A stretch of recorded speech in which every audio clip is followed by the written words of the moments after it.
Okay, everyone, welcome back to A&T Talk Podcast.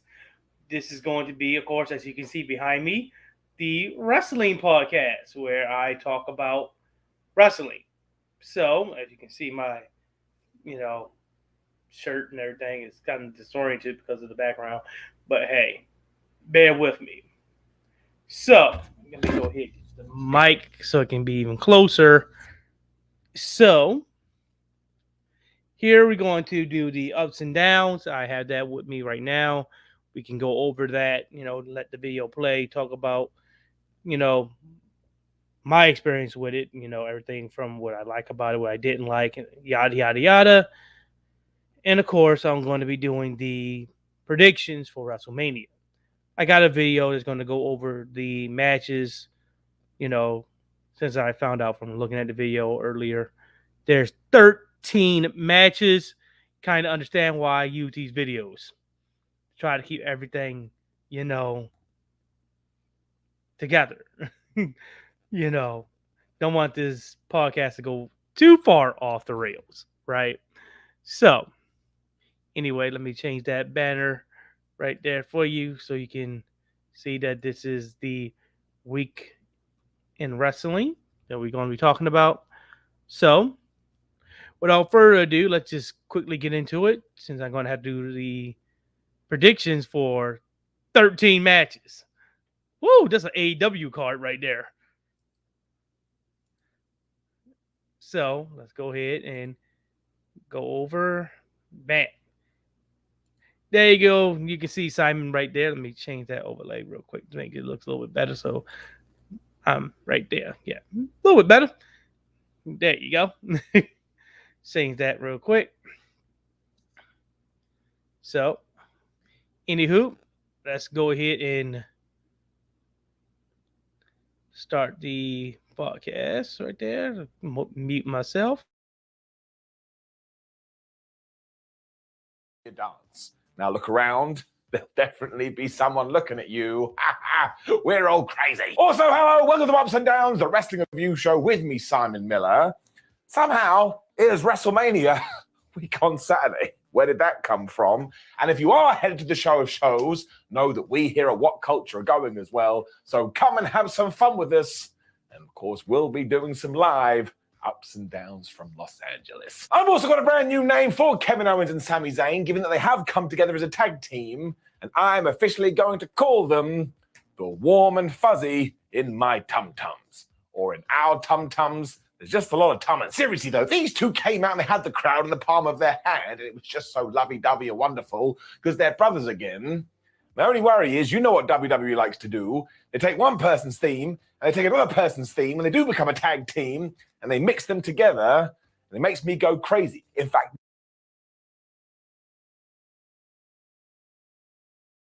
So now I am going to talk about this later on after the review, you know, and whatnot,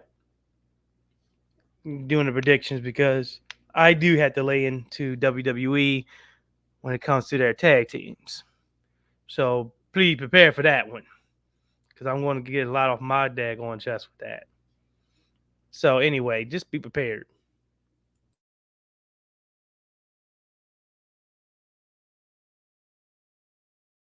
it's even worse than Brie Mode, which is the worst wrestling theme song ever. Zayn also said the catalyst for them reuniting was just being honest with each other, because he was treating Kevin Owens like this was a business relationship when it's not. And instead, it's the greatest friendship ever known to mankind. Owens then retorted by saying, Sam, I'm your biggest fan. I basically think you're the best wrestler ever. That's why I was so annoyed when you joined the Bloodline, because it took you about 3 minutes to be better than all of them. You were so far above. So you shouldn't be under Roman Reigns' thumb. Like, we're talking about Kevin. He wasn't under Roman Reigns' thumb. It's not even possible. He's a human being.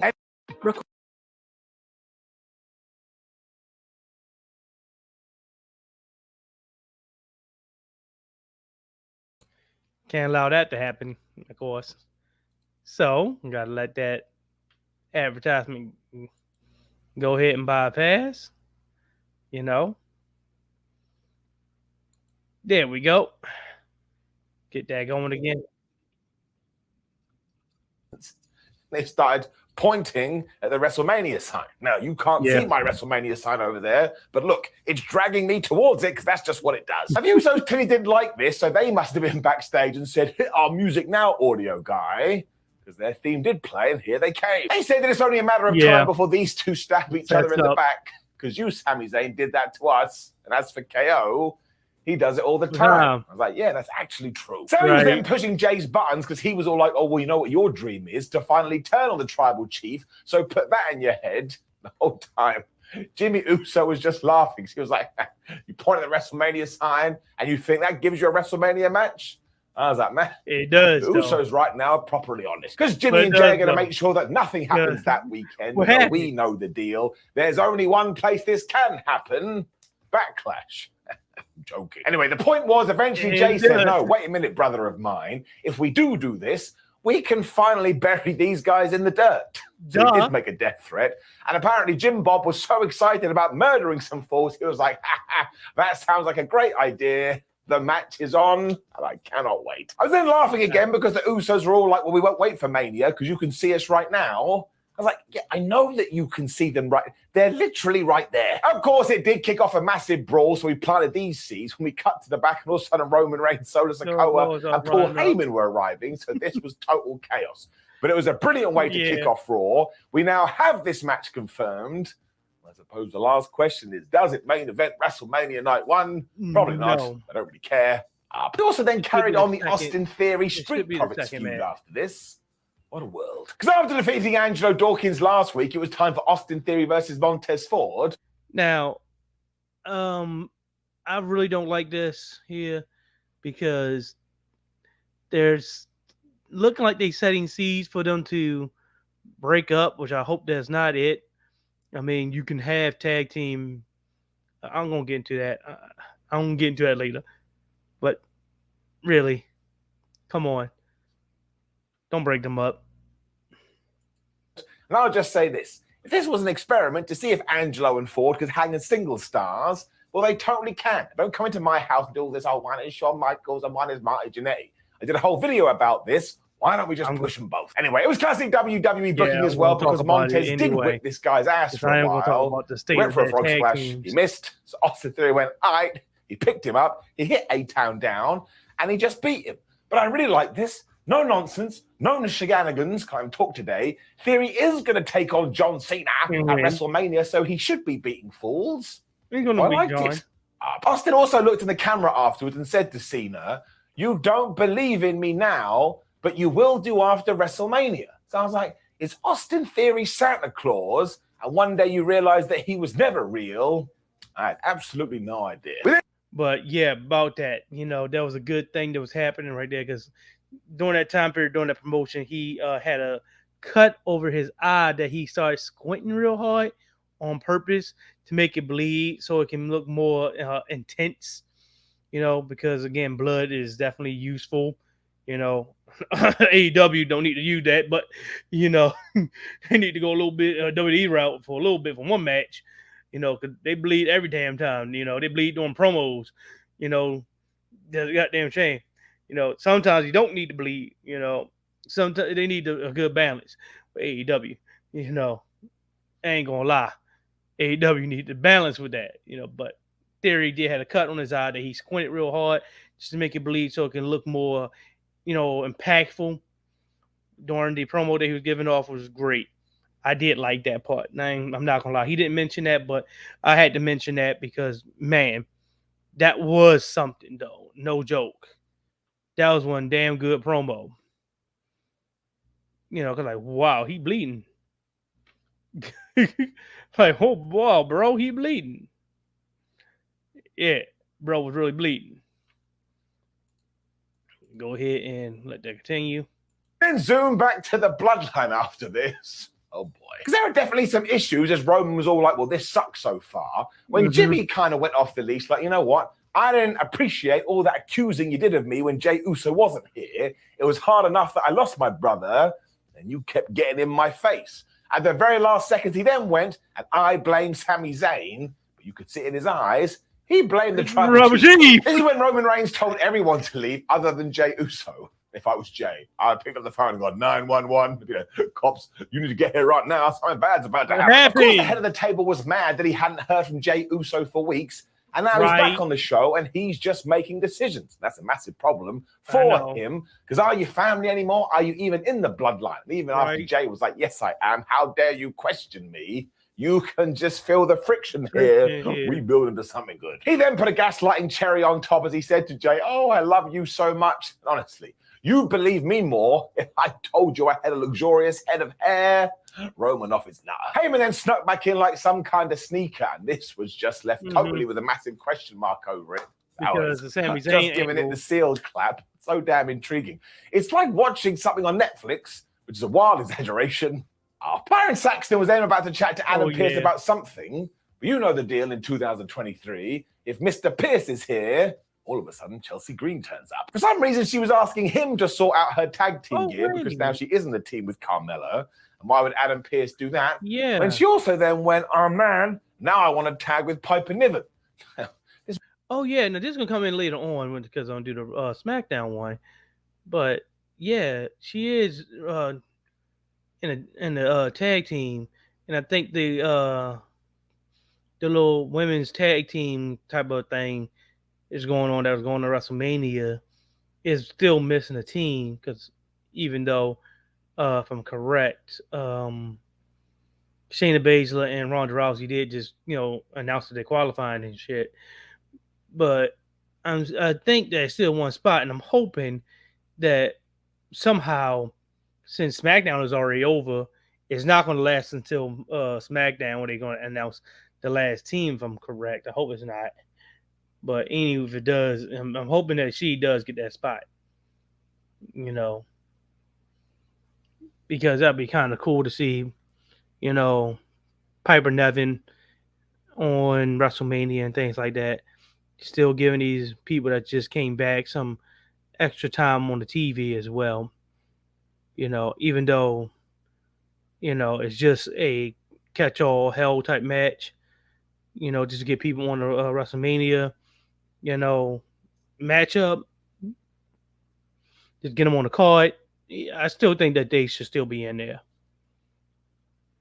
This makes a little bit more sense later, but at the time I was like, have I entered a different reality? The whole point is that she demands to be in the WrestleMania showcase, and I think they are going to be in the WrestleMania showcase. But look, they're going to have a match later. Exactly. About it then. But they had this video basically telling us that while Brock Lesnar is big, Omos is bigger, and they're going to have a big man clash at WrestleMania when the bigger man... It just for the F5. He was facing Mustafa Ali, and as always, Ali just got killed. And honestly, I swear we've done this match before, so why the hell are we doing it again? I mean, it couldn't have gone more than a minute, and that was that. He just gave him the tree slam, 1, 2, 3. So now Mustafa has this weird new...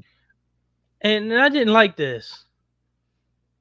I didn't, because you start to have this,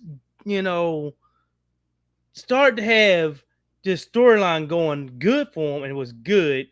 I mean, it's one of those joke storylines that if you need to fill some time, you can, and it was working with Mustafa actually. Pretty good. It was working. I don't understand why they, all of a sudden just throw him out there to be, destroyed by Omos. I mean, what the hell? I know you need people to do that, but still. Gimmick. And he was feuding with Dolph Ziggler, but now he's not really doing it anymore. Now, look, I have a video coming up here on the channel where I actually make the argument that we have prejudged Brock Lesnar versus Omos and are actually be quite good. It is. In terms of this build, it ain't really doing much for me. Exactly. Why the hell did we have to screw Mustafa Ali? That rhymed him down. Miz then tried kissing Logan Paul's ass because he loves doing that, but Logan basically blew him off. Sounded weird. When he went to the ring to host a live edition of the Impulsive podcast. Of course he did. Paul then said he didn't need to be here because he is rich, but he does it because he loves wrestling, which is why it's kind of annoying that the fans don't like him. He was just getting booed out the building here, but he totally went. Okay, so a little bit thing here. That prime drink of his. If y'all want to see me try some different versions of it, if you're out there, you see this podcast, you want to see me just pop up on here and actually give a review on it, his actual drink, I'll definitely do it. You know, so just letting you guys know. If you want to see it, let me know in the comments. Say like, hey, I can go out there and try that prime drink for you. Like, hey, Dre, go ahead and try it. I would, give my honest review on it. Is it good? Is it bad? Is it shit? You know, I would do it so you guys won't have to. You know, do a little product placement, product type of testing type of thing. If it's good, I would say it's good. If it's bad, it's bad. You know, just let me know in the comments. Say, hey, yeah, we'd like to see you try it. I'll be willing to do it. But anywho, just if you want to see me try that drink anyway, because I was seeing it while I was out shopping, grocery shopping and whatnot. I said, okay, this is Logan Paul's little drink here. I might try it, might not, but I'm like, hey, I'll come out here, throw it out there. Anybody see the video and comment on it? Hey, they say, yeah, I'll do it. Just one comment. See it and say, hey, one person say, hey, go ahead and try it. I'll buy a bunch of different versions of it that I see and actually test the product on the live stream. This guy's letting you guys know that. Go ahead and let the video continue to play. Went with it, and as I keep saying, Logan Paul as a heel wrestler is really flubbing good. There were only two people in the crowd that did like him, which were his dad and that dude over there with the prime sign. And I clocked this prime sign as soon as Raw began. I was like, oh man, I just know that's a plant. I mean, like a thing you put in a vase. It wasn't a plant holding a prime sign. But clearly this was secret advertising, and I don't appreciate it. He then went on to say he gets no respect for what he has done in a... Actually, sometimes it's not. By the way, sometimes it is a plant, sometimes it's not. Don't always go with that. They probably saw the person out there with a sign and decide to actually go over there towards them sometimes as well. Because sometimes it's just like that. They're like, oh, wait. And then they just do it. In a ring, especially because he's beaten up so many WWE superstars when he took a shot at the St. Louis Rams. So that is it. He is definitely a bad guy. Let's ride this horse. He's also been taught well because he turned his attentions to Seth Rollins, and while he is going to beat him up at WrestleMania, he also understands the challenge that in front of him. Yep. Seth is one of the best wrestlers in the world. Exactly. So there it is. You put your opponent over. Logan then had the lamest insult because he was all like, oh, I don't fear Seth Rollins because he's called Seth and all Seth are nice guys. When he got the production team to show footage of him knocking out Seth last week. That was funny, and he put some cartoon sound effects over it. I don't know what a cartoon is. It was cartoon. It was cartoon sound effects. But after the third one, I was a bit like, man, can we move on to something else? It then started to go all glitchy and the mic stopped working. Because it turned out, Rollins was in the production truck just smashing buttons. I was like, you'd be fired. He'd totally be let go from his job. You cannot walk into the production truck on live TV and go, nah, like you're some kind of crazy person. He did, however, play his own music. This made all the sense in the world when he did get to the ring. And by the time he saw Logan Paul, he just ran at him. He beat him up. And you would do this. This guy was being a dick. It basically turned into another brawl, and they were fighting over Alan the announce table when some security guards got involved. But as that caused a distraction, Paul took his hand and he knocked Seth Rollins out for the second time in a week. It was pretty good. I mean, Logan just works so well as a heel, and Seth Rollins is crazy popular right now. People love going, whoa. It's so natural. He's an actual natural heel. I actually think that's why he should have been in wrestling. One of the best matches at WrestleMania. He's perfectly as a heel. That crazy alternative timeline again. Up. We then got a recap of NXT because, of course, Grayson Waller invaded Johnny Gargano's home, but he was never arrested. Johnny Gargano. Actually, time for Gargano. Down there to NXT. This is Dominic Mysterio. Huh. Nope. Can't do that. Can't do that. Try to scoop that in there. There you go. Bring that back.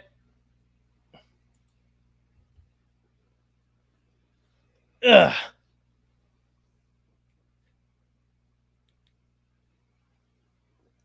Make sure that's good. She's still asleep. Make sure I ain't waking her up either. Because I'm a good dude. Let her sleep.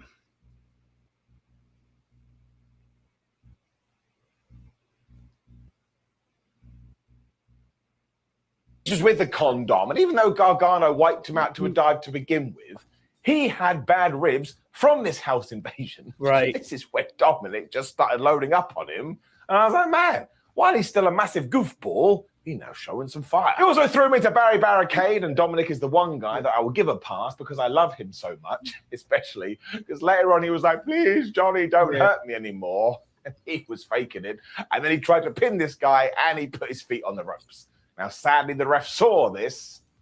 I don't like this ref anymore. He also went for the 619, but Gargano ducked that and hit a super kick. And then get this. They went to the top rope. They were tussling on the top. And because he had an injured tum-tum, Dominic focused on that. He pushed him down. He hit the frog splash. And he beat Johnny Gargano 1, 2, 3. Like, this ties back into the Austin Theory stuff. It is terrific. People are just winning matches. He then got on the microphone and said his father was a good-for-nothing, although he knows that the entire Mysterio clan are coming to SmackDown, so maybe he'll turn up on Friday nights to try and sort this match out. Ooh-da-lally. Dom also mentioned that he'd been kicked out of the family WhatsApp group, and it's all right because he's in the Judgment Day one, which is far better. That made me laugh. And essentially, he's going to talk to his mum and try and get Ray to accept the match because Ray's balls are in his mum's purse. That's what he said. So, Dominic Mysterio is the greatest professional wrestler ever. Look at my face. Do you see any lies here? No, you don't. Paul Heyman then told the Usos to leave. Basically, Roman had decided they were no longer needed because he's doing that thing again. And just when Solo Sikoa was also going to go, Paul was like, nah, Tribal Chief wants to talk to you, so you've got to go this way. Before we found out what that was all about too, we were in a darkened room with Edge, who was saying stuff like this. Oh, my name is Edge, and it's all dark and kind of creepy in here. And that's because Finn Balor. I want to take you on as the demon Finn Balor, and maybe I'll be a little broody too. That's not what he said, but you get the point. I do think that's a great idea, though, because if we do Dark Edge versus Demon Finn Balor Edge, it's really going to add some spice to that Hell in a Cell.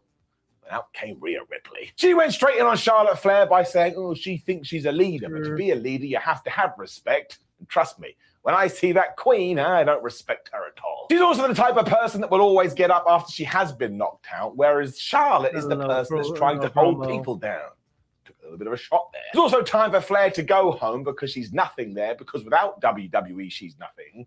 And this did get a little bit convoluted, but I'll tell you this. Rhea Ripley just spits her lines. It makes it come across like fire. She also promised to become the biggest star in WWE, and you're damn right. She can. When of all the people, out came Damage Control. Yeah, I didn't understand this either. Because Bayley was all like, well, I beat Charlotte at WrestleMania, so maybe you should talk to me. Rhea just went, no, I don't really want to. In fact, I'm going to go over here. Belle's got mad about this because she too felt disrespected.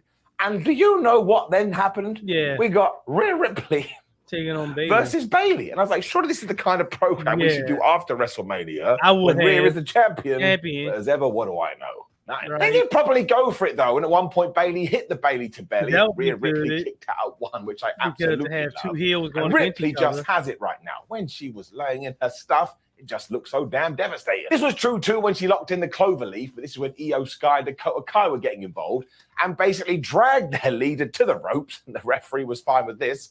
But I tell you who wasn't.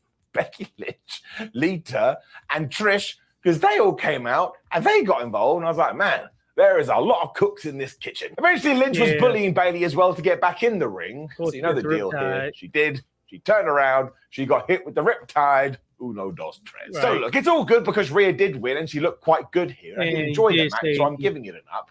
But it does feel a bit weird that we are crossing the streams, especially because the Ghostbusters told us not to do that. I know that Cody was right in the middle of the stuff with Kevin Owens and Sami Zayn. But we planned and we built all that out. Whereas this feels like it just came from nowhere. It just feels like while the fights will rock and I'm excited about them, when it comes to all the preamble stuff, we are not focusing on the women's storylines as much as we should. This ties into something I want to talk about later, but as we're not there yet, Right. Living it down. Don't worry about that, though, because straight after this, it was time for Goofy Wrestling for life. Chad Gable was looking for Otis because he loses him every single week. And he finally found him. And he was like having a manicure, a pedicure. Don't really like the way this is going either. But, basically in the tiniest pants ever. I mean, and he was Otis here. The greatest person in my life. Chad's still quite chipper because he has got the Alpha Academy into one of those Wrestlemania showcase matches. Yeah. But because of that, he's taking on Ricochet later. So this was wrestling maths. We all know that Rick will have Braun Strowman in his corner. So Otis, I need you in mind. This is when Maxine Dupree came and she was all like, oh, Marseille and Mansoir are really hurt right now because their feelings are damaged after an Instagram comment or something. And she said to Otis, well, you can't do that because we have to go to another photo shoot. Now, interestingly, Otis did choose Chad Gable, and they went out there to have the match. I don't understand the whole look for Otis. Introducing. Nope. Not proper number 12. Can't do that because you're not a sponsor. Not going to give you that. There you go.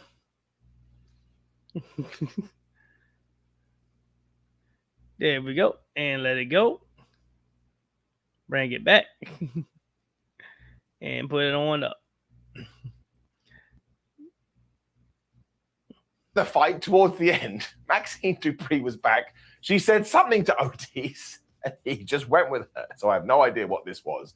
And despite Chad Gable being in the middle of a wrestling match and understanding that the winner's purse was on the line, he was totally distracted. Ricochet hit the shooting star press, and he lost. It was wonderful. So I just can't help it. They're having fun. I'm having fun. And this is just fun. Not everything has to be so damn serious. And Chad Gable seems to be having the time of his life. And of course, Braun Strowman was out there just going, raw, because that's his entire gimmick. I give it 10 out of 10, and I'm giving it up. Also, I've been thinking about it, and let me join the Maximum Male Models. The name is right there. I can be Samoa. We then got back to the match that we had set up last week, although switched it a bit, because it was Bianca Belair teaming with Asuka to take on Chelsea Green, and now Piper Niven. Just to cut back to reality quickly, hope Carmella's doing okay. This does go back to what we were talking about, though, because while I cannot wait for Asuka versus Bianca Belair, and I think it's going to be terrific, this was absolutely ridiculous, because at one point, Asuka was about to be run down by Piper, so Bianca pushed her out of the way. She hit the KOD. She got the 1, 2, 3, and the Empress of Tomorrow was so mad that she'd been pushed. She beat up Bianca Belair. Now, this is fine. She should be beating up Bianca Belair, but not because she got pushed, because she wants to be the women's champion. We also had the whole, can they coexist? And I know they can coexist because I'm seeing them coexist in front of my eyes. One of them didn't get sucked into the Phantom Zone. I just think we could be doing so much more with this. Because Bianca Belair is like one of the best stars of the last 2 years. And I always tell you, Asuka is one of the best wrestlers on the planet. I mean it. And look, the match was absolutely fine, and I really enjoyed Chelsea Green, so I am going to give it an up. But this I'm hoping that does nothing to get you pumped. And it doesn't treat it in the way that it needs to be treated.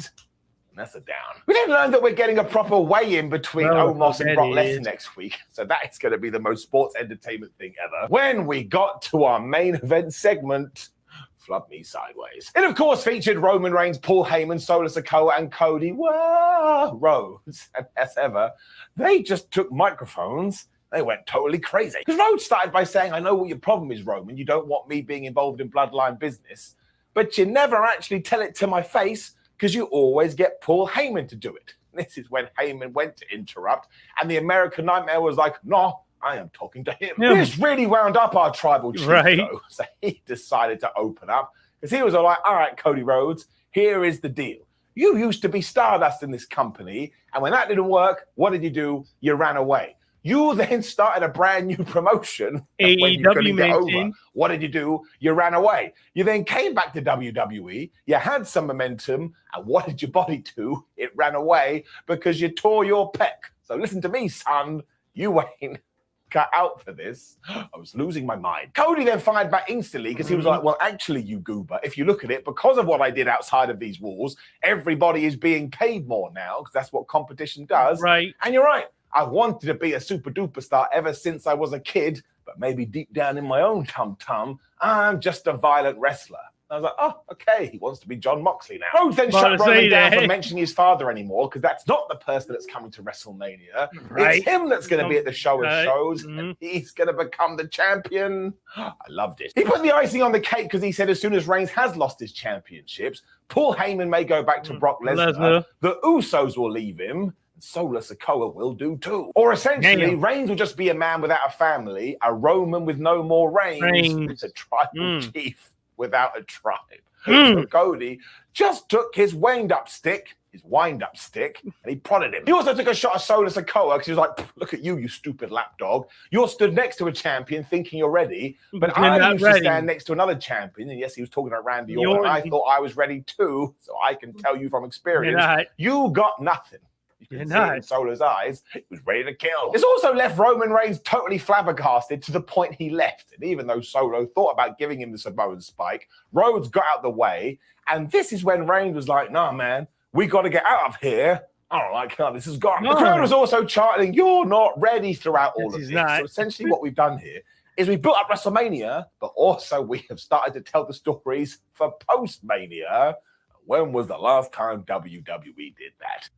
Okay, so yeah, that's pretty good. Let's go ahead. After that, let's go ahead and go to Dynamite. Let me go ahead and actually, before I do that, let me push that down real quick. Put a mute on that as well. And there you go. And start Dynamite. Nope, I can't do that. Just in case you get the mic. There we go. Put that up and actually put this down real quick. Now I gotta go and grab her.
There you go. Had to do that real quick. Wake her up in the next couple of minutes. Let her sleep a bit. Okay. There we go. Let this keep going.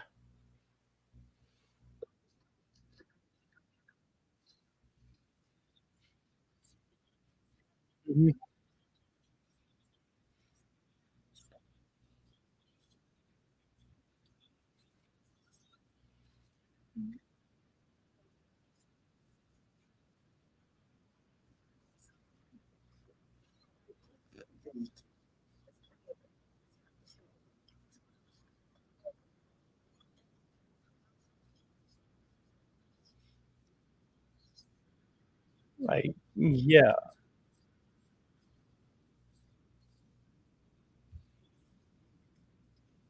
Right?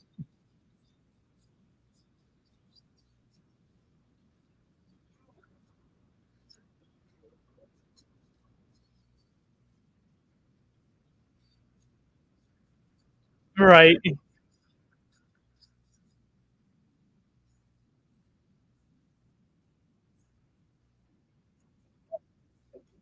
Kasabian, yes.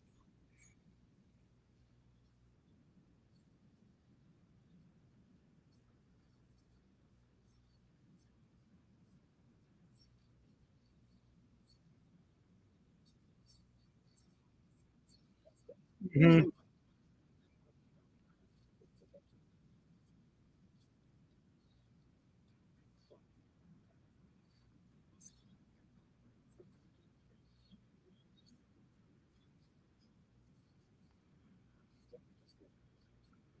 Yeah.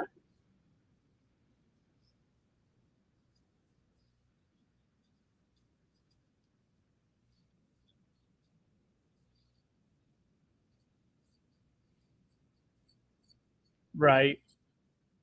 Sting is Sting.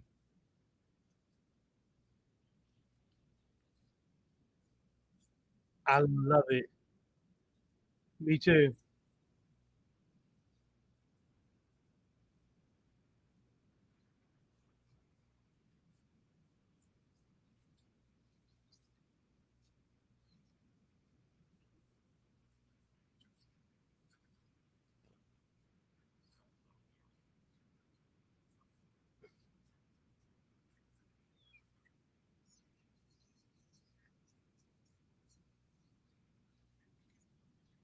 You know what I'm saying? Tag. Yes.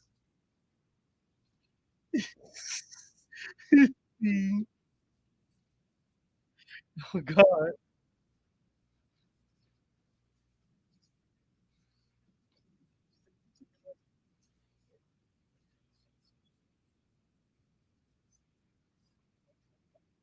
There you go.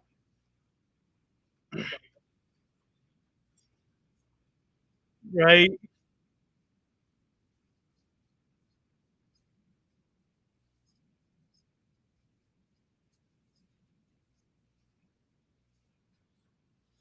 Exactly. That's how they should have won.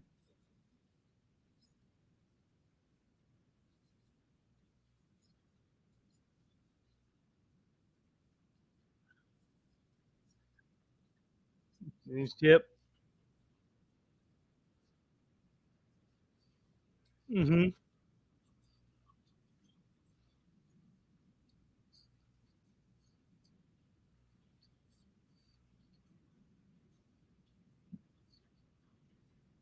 Exactly.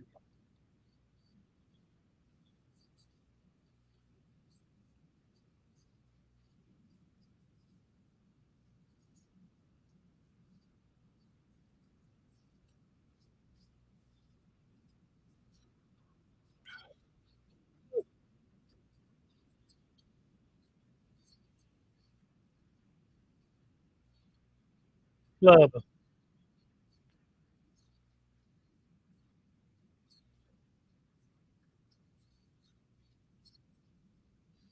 Mm-hmm.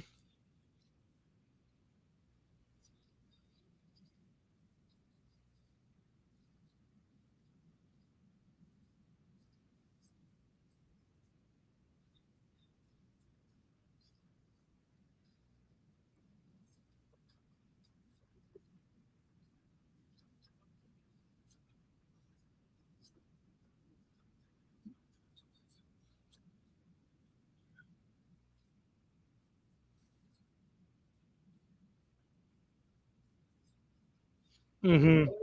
This is a good match.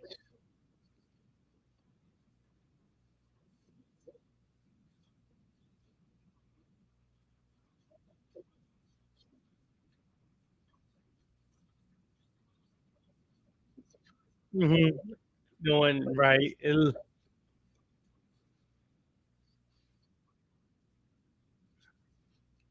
It's great. As usual, AEW.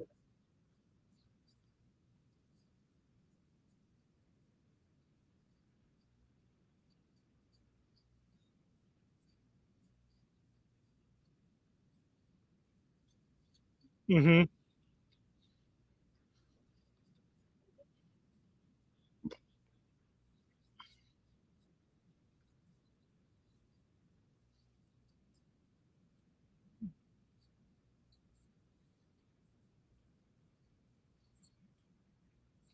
No.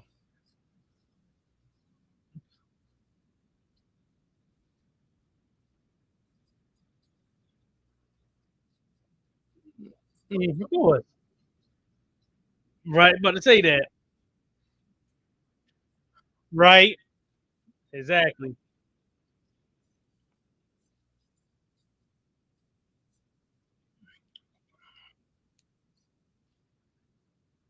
Shot. Championships.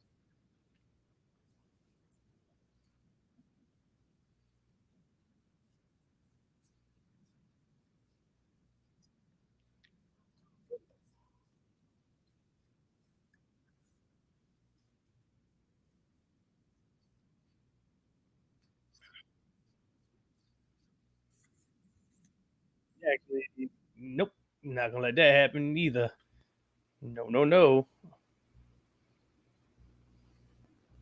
But yeah, those are good matches as well. I know you probably can hear it through this mic. I had it muted a bit, but it's still pretty good anyway. Let that advertisement go. There we go. There we go. Add that back, and there we go. Let's keep it rolling, shall we? Find them and teach them a lesson in respect. But this is actually quite smart because once again, if you are a nerd like me, you know that Dax on his podcast for ages has been talking about the fact that maybe, just maybe, they are leaving AEW in April. What's the day today? It's like March 23rd or something like that. So now I'm actually confused about what's going to happen here. Do the They're guys going retain, to or are win. FTR leaving? Because they're not This is a pure leaving. hardcore wrestling angle, but I am a hardcore wrestling fan, so what do I care? So it's got me super intrigued, which of course is a little bit more powerful than being normal intrigued, and it wears a cape. And speaking of all that, I thought this would be a great time to reintroduce the fan forum, where I read through your comments, see what you're thinking about the show. So this one is from Fred299, who says, Simon, you... I was like, wait a minute, I should have mentioned this last week. Yeah. When did Mark Sterling get back with Jade? I thought she had banished him. Anyway, the reason for this is, of course, because Taya Valkyrie has come to AEW, and she's using her version of the Jaded. So Mark, being a lawyer, was like, this is a cease and desist. You better stop using it, otherwise we will sue your ass. I'm not sure that's the thing, but hey-ho, there you go. When Cargill was like, listen, I do have this legal document. Real life, yeah, you can do that. You can do that. Definitely if you're an active wrestler and doing an actual match and you calling it the same maneuver and everything like that, you probably have that, marketed. But since you're doing it in wrestling, you more likely got the okay to do it. But real life, yes. You can't just, steal someone's maneuver and then up and call it the same damn maneuver as that, unless it's been clarified and all that stuff. And I'm going to go to Rampage, and I am going to present it to Taya in person. If I was Valkyrie, I'd just be like, well, I won't turn up to Rampage, and I don't have to worry about it. I think Renee then mentioned that the next match was going to be Stokely Hathaway versus Hook, and Jade's crew laughed. But my word, little did they know. Because yes, it was this contest, and I'm just going to be completely honest with you. Absolute greatest moment of my life. I mean, for starters, when Stokely Hathaway came out, he was introduced like, well, he's not as big as his friends, but he has the heart of an owl. And I was like, oh man, this guy is just so damn good. When he got in the ring and he got on the microphone, he went, look, sad news. I talked to Dr. Simpson, even though his name's Dr. Sampson, and I have to retire. Also, announcer Justin Roberts, come here. Here is my official medical documentation. Justin was like, this is a receipt from Wingstop. This was a total failure because Hook just grabbed him and suplexed him on the floor. When he also went under the ring, he found Barry Barricade, like an extra part of Barry Barricade, and he put it in the squared circle. I was like, what is going on? So now the Barry Barricade actually gets used and is making more money. Well, we'll leave that alone. But the backup Barrys are being used as weapons. This is out of control. This actually gave Hathaway some time, so he did get a fire extinguisher, and he sprayed it in Hook's eyes. And that spot always works. All the fans went, oh, man, I can't believe it. When he also got a chair. I was like, what the flub are you going to do with that? Because, of course, Hook got it instead, and he just whammed Stokely. And then Hathaway also went through this extra Barry Barricade. I was like, no one's out here getting Aaron the accountant when he's doing his calculating, are they? So why are we doing it with Bazza? When he locked in the red rum for the easy win, flood me sideways, this was entertaining. We also kept cutting to the back when the firm was watching on. They had some great lines, including when it did get hardcore. And they're like, oh, man, we didn't train him for a hardcore match, even though the rules were no DQ. You also saw Matt Hardy try to like G up Ethan Page to go win the FTW title. So I suppose we'll be doing that next. And actually, Ethan Page should probably win. But this was so damn entertaining. It did make me feel all warm and fuzzy in my tum-tum. And I get not everybody likes this, and that's totally cool. But I felt the smile on my face. I looked out the window. Everything just seemed a little bit brighter. So thank you, my friends. Which brought us to Adam Cole. Now, I would never yes. wish what he had to go through on anyone, and it was absolutely horrible. The But hottest if there is some kind of a plus, he came to the know, ring, and my word, he is face just right the now most over in guy AEW. ever. Everybody loves him because everybody feels, I suppose, And sorry for eventually him. he should be He pushed to did the have to go moon. through this. So now If here's it what we ain't should do. CM Build him Punk, up, it should build be him up, him build him that up. beats Get him a bunch of wins, MJF. get to the end of the year, and he should become the AEW champion. He also told us that he's never been so ready to have a match and he can't wait to be back, but we just need to know who his opponent is going to be. Yeah, because he already had that. Interrupted by Daniel Garcia. He mocked Cole by saying that it's story time with Daniel, baby, and that he has so much respect in the locker room, that he's basically a locker room leader. Make me chuckle, he gets it. It's also why he's here too, because while it's great that Adam Cole is coming back, he spent 9 months playing video games, whereas Garcia was beating the likes of Brody King, he was beating the likes of Bryan Danielson, and he was beating the likes of Ricky Starks. He also told Adam that he needs to respect him as a wrestler Sam and give us an up. when he caught himself and was like, I'm in sports entertainer. So maybe we're going back to that storyline, and we probably should. This is when Cole grabbed the microphone and just went off on this guy. He was like, yeah, you could be great, and maybe one day you will do, but your problem is the company you keep, because you're running around with the Jericho Appreciation Society, and not only are they a bunch of goobers, but they provide you with a security blanket. It gives you a false sense of security, and do not forget that I have traveled the world winning world championships. So if you do want to take me on next week, first time ever, I will end you. He then said boom and just dropped the mic, and somehow that was the most cool thing you've ever seen in your life. And we are going to do this in 7 days. And given that Daniel Garcia is just coming off a win over Brody King, he can lose here and everything is going to be fine. But more important than that, I bet these two bring the fire. Quite excited about this. I also do have to mention that during this segment, a massive sign went up. Right? Simon, give me an up. Give us an up. Genuinely hilarious. My word. Massive so, of course, sign. you do get an up, and I also want to present you this sign that somebody sent me on Twitter that did appear on camera for around about 8 milliseconds. Once again, I now get to sit down for the rest of the day and just be like, damn, everyone is so flipping nice. And I like nice because it's nice. You're all nice. As Marvez was then talking to Kenny Omega and Don Callis about the events from earlier, quite clearly, Ken was a little bit worried. As you would be. Don was trying to explain that it doesn't matter because he said Michael Nakazawa, and also Kenny Omega has his first singles match in ages in AEW later. Take it on for Kingo. This is actually a good thing because he can focus on that. He also mentioned how this could change the world, but just go and look at Omega's face. He clearly wasn't happy with the way Tom Gallus was acting. And when we get to the end of the night, well, just you wait and see. Which brought us to Stu Grayson versus Jon Moxley. Talk about matches I didn't think that were going to happen in 2023, especially because at the start of the year, Stu Grayson wasn't even with a company. And now, sure, at first, was this a little bit clunky? Yes. And did they kind of come across like they were on different pages? Yes, they did. But they then reset. I think they were aware of it. All of a sudden, they clicked. I thought this was a damn good match. I'm still pretty sure Mox got annoyed about this early on because he picked up a chair and just hurled it when he got in the ring. He just started to suplex Stu Grayson. Like, man, there's a bit of stink on those. He also sent Stu into Barry Barricade. This is what happened to my body. I just went all limp because I'm like, man, how am I supposed to help this man? I'm out of ideas. When he really laid in a beating, Jon Moxley crazy. Grayson then got bored of this though, and he came back with a massive slam and a springboard senton just as he was finding his feet. Of course, Wheeler Yuta casted distraction. That old chestnut. Given that the Dark Order and the BCC were at ringside, this led to strong looks from both sides. But this is when Stu Grayson took out the Blackpool guys with the moonsault, as Moxley did the same with the Dark Order with a dive. Like, that'll do it. Stu then busted out a 450, and I was on the phone to the police, like, where did that come from? And when Jonathan kicked out of that and Grayson went for nightfall, all of a sudden, John just somehow locked in the Bulldog choke, and he was also smacking Stu Grayson right in the head. Makes me feel all oogly boogly. It actually looked like Stu was going to go out here, but all of a sudden he did fire up and he hit this massive cannonball and a huge kick. But then he made the terrible mistake of going to a top rope. So as usual, like, I'll come up there, and he hit an avalanche Death Rider. And I'm sorry, he was never kicking out of that. Yeah. 1, 2, 3, done. I was really pleased to see Stu Grayson back though. And look, there's more here. It's not the last we've seen of the club from Blackpool.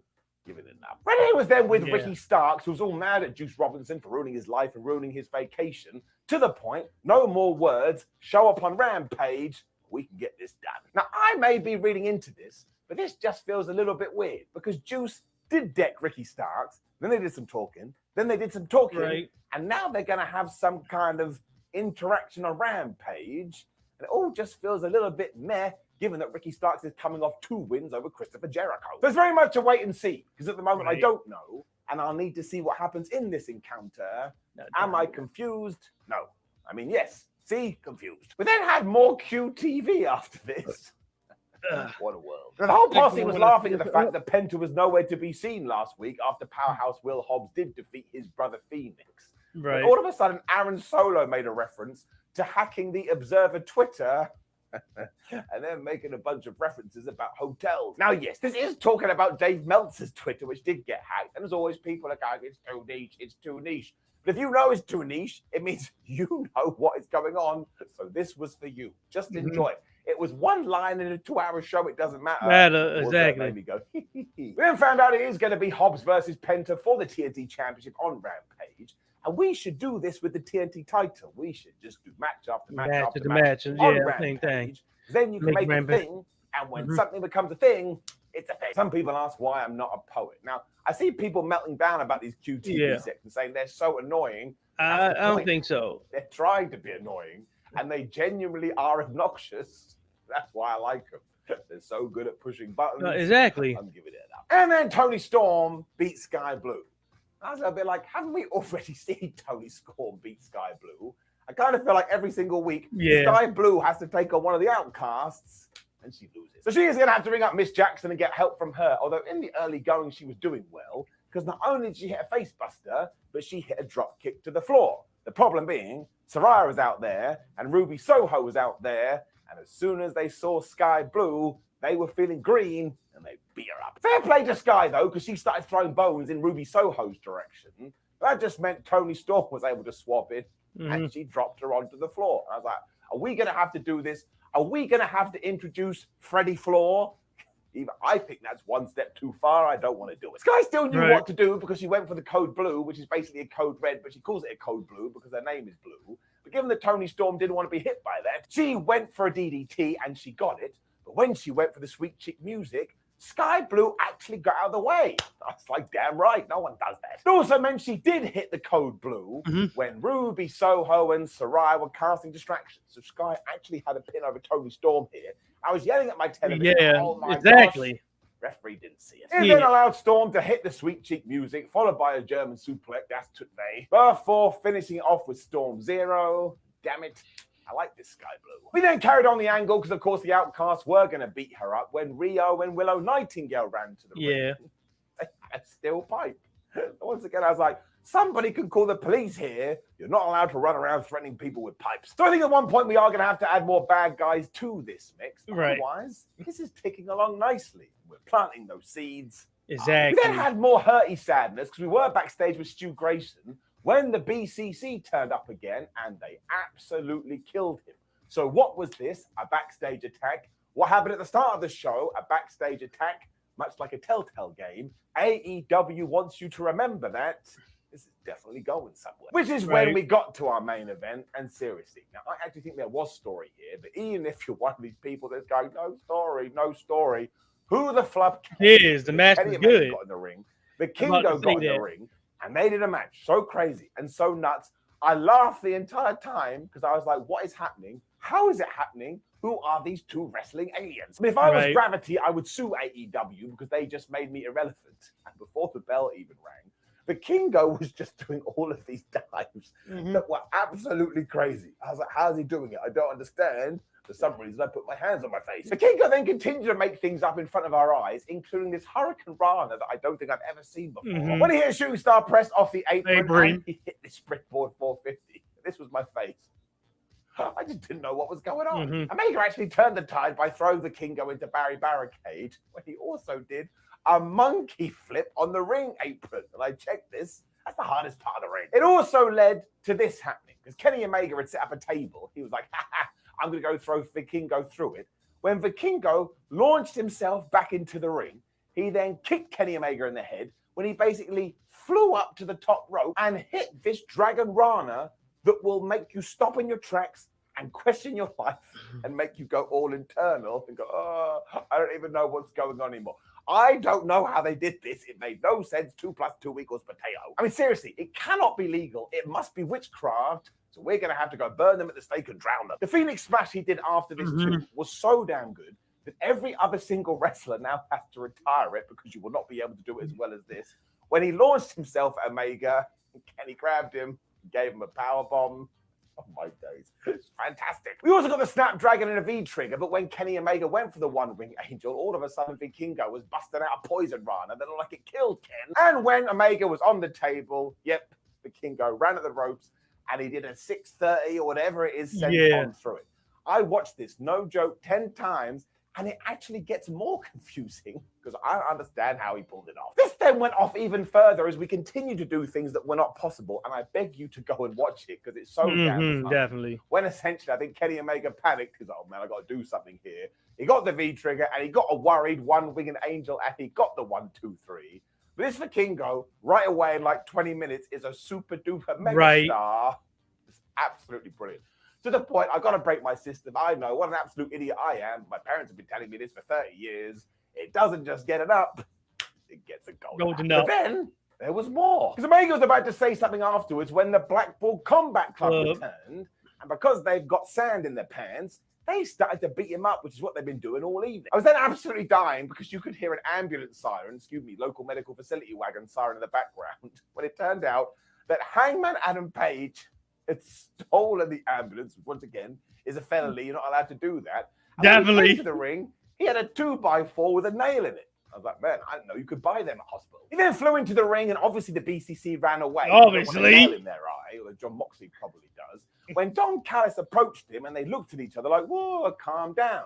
Because Hangman Adam Page was quite wound up, though, he was spinning when all of a sudden Don Callis decided, well, I'm going to throw myself to the floor. And I was like, you absolute tyrant. Of course, it was only at this point when Kenny Omega came to, and he saw this scene and was like, Mr. Cowboy, what have you done? Even though Page tried to say, no, I'm not here to do that. I'm here to get rid of the Blackpool Combat Club. Kenny didn't believe him, and he left alongside Don Callis. What's this in my pocket? It's a story. Because look what we've done in the last couple of weeks. All of a sudden, we're back to the Elite narrative. And much as it did in 2020 or 2021, whatever it was, I am so damn interested. And I know all Kenny Omega has to do is watch the show. But AEW is quite good at that. And I bet they do make reference to it. But what is going on here? Something, I have no idea what it is. I mean, I'm such a nerd. I'm like, oh my gosh, maybe CM Punk is going to come back with.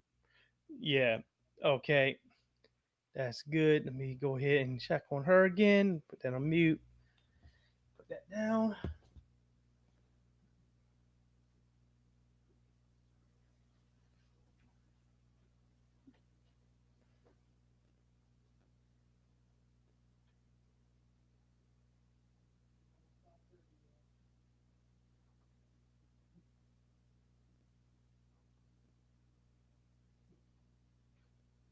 Real quick, and you don't want in there. Still doing the pause right now.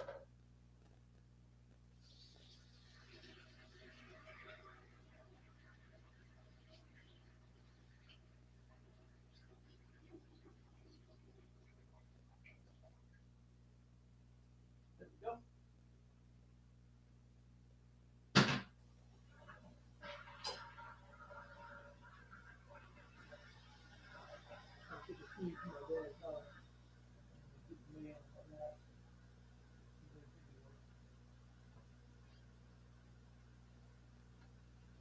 There we go. Got her up. Also used the bathroom too. But hey, you gotta do what you gotta do, right? Let's go ahead. Drop that down. Let's get to Friday Night SmackDowns. Nope, can't do that. There we go.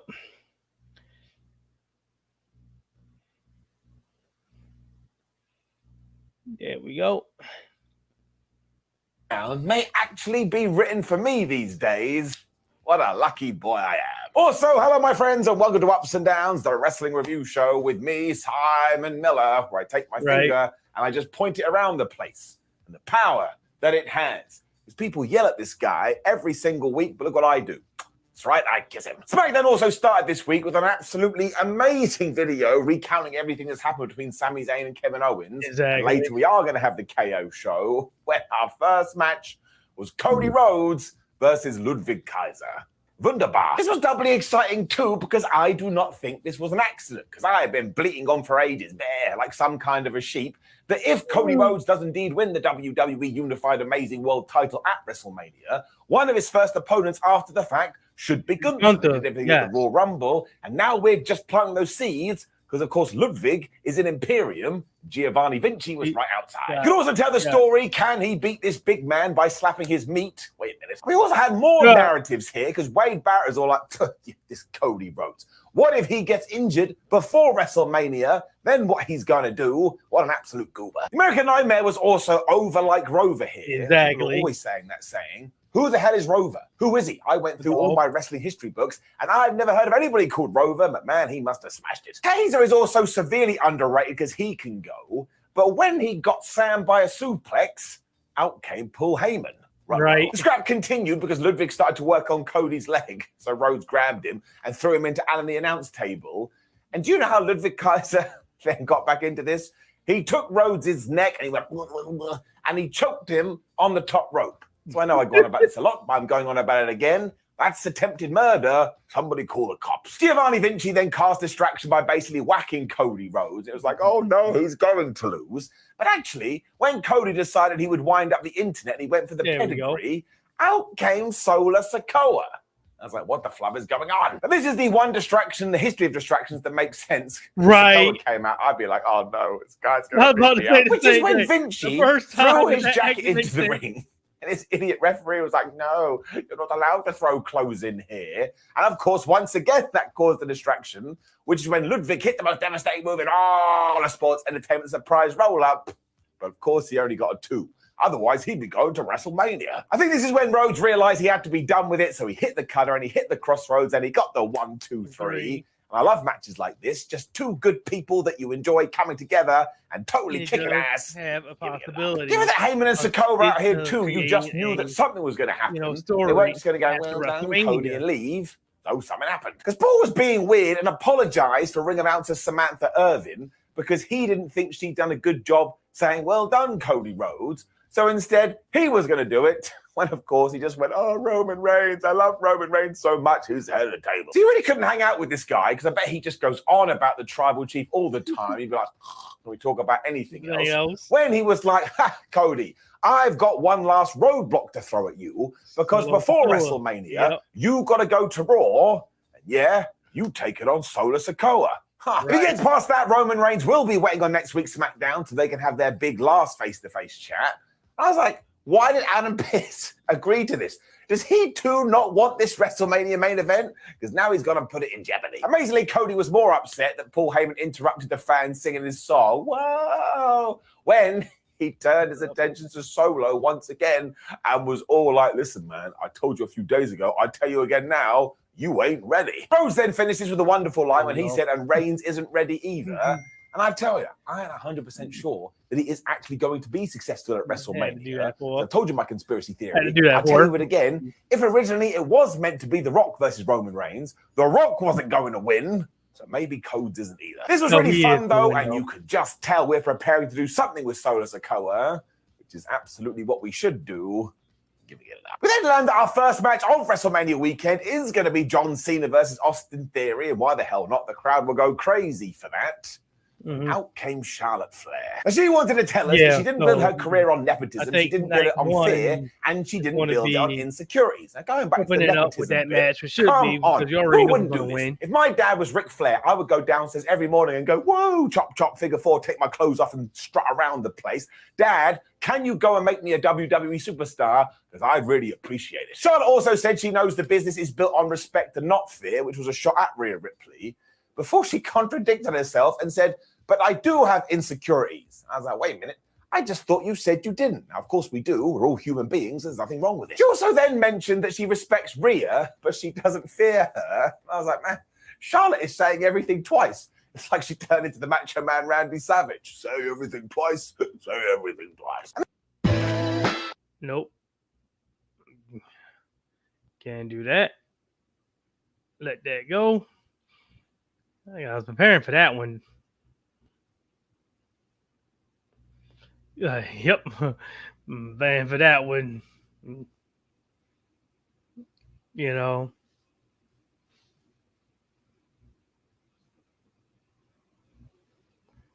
There we go. Put it back on. Boom. Boom. And I put the sound back on, and let's keep it going, shall we? He felt about the likes of the Bellas and Oscar and Sasha Banks and Trish Stratus and anybody else she did mention, and look what happened to those guys. So when she does indeed conduct her hands, get in the ring with Ripley, she going down to Charlottetown. She didn't say that. I said that. This is why I'm never going to get hired anywhere. The thing is, though, around this point, the fans started to go, what? Because that chart is never going to die, so we may as well accept it. And all of a sudden, good guy Charlotte Flair basically turned heel in the ring, and she was like, would you guys shut up? I'm trying to make an important point here. And this would be the equivalent of when Roman Reigns comes out and goes, oh my God, it's Roman Reigns. And he goes, oh man, I love you so much. It just doesn't happen. And then went back to legacy because Charlotte said she will never be ashamed of where she comes from. And no, you shouldn't. You should embrace it. And diamonds are forever. And so is Charlotte Flair. When this was done, I was a little bit perplexed. I don't know whether WWE knows that Rhea Ripley is probably going to get cheered at WrestleMania. I doubt it. Because that's just the way when you have someone that's about to break out and become a champion, which is what should happen. And because Charlotte has a bunch of stroke, she can do whatever she wants. Sure. But I was very, very confused. Although, here's a curveball for you. I'm basically going to do what Charlotte did. I actually quite liked it because this is how a human being would react. If you went to give some kind of a speech, you're like, this is the most important speech of my life. And you had a bunch of people going, boo, boo. And they weren't saying boo-earns. You'd be like, listen, you schmoes, you are dickheads. I mean, there's nothing worse than carrying on your hero promo if nobody's buying it. And I actually think more wrestlers should be given this kind of leeway. Also, all that matters with this program is that Rhea Ripley becomes a champion at WrestleMania, and then we push her as hard as we can in 2023. I mean, we should get to WrestleMania 40, and she should still hold the titles because she's ready to go. So I don't actually know what to do here, but I am going to give it an up because I was intrigued. But and also, this was far better than your normal, this is such a good person promo. Screw that, be weird. And then...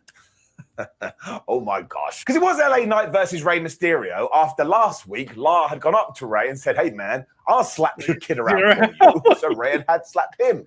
I mean, you would have. Now, truth be told, yo, Dominic, that's disrespectful if I saw that.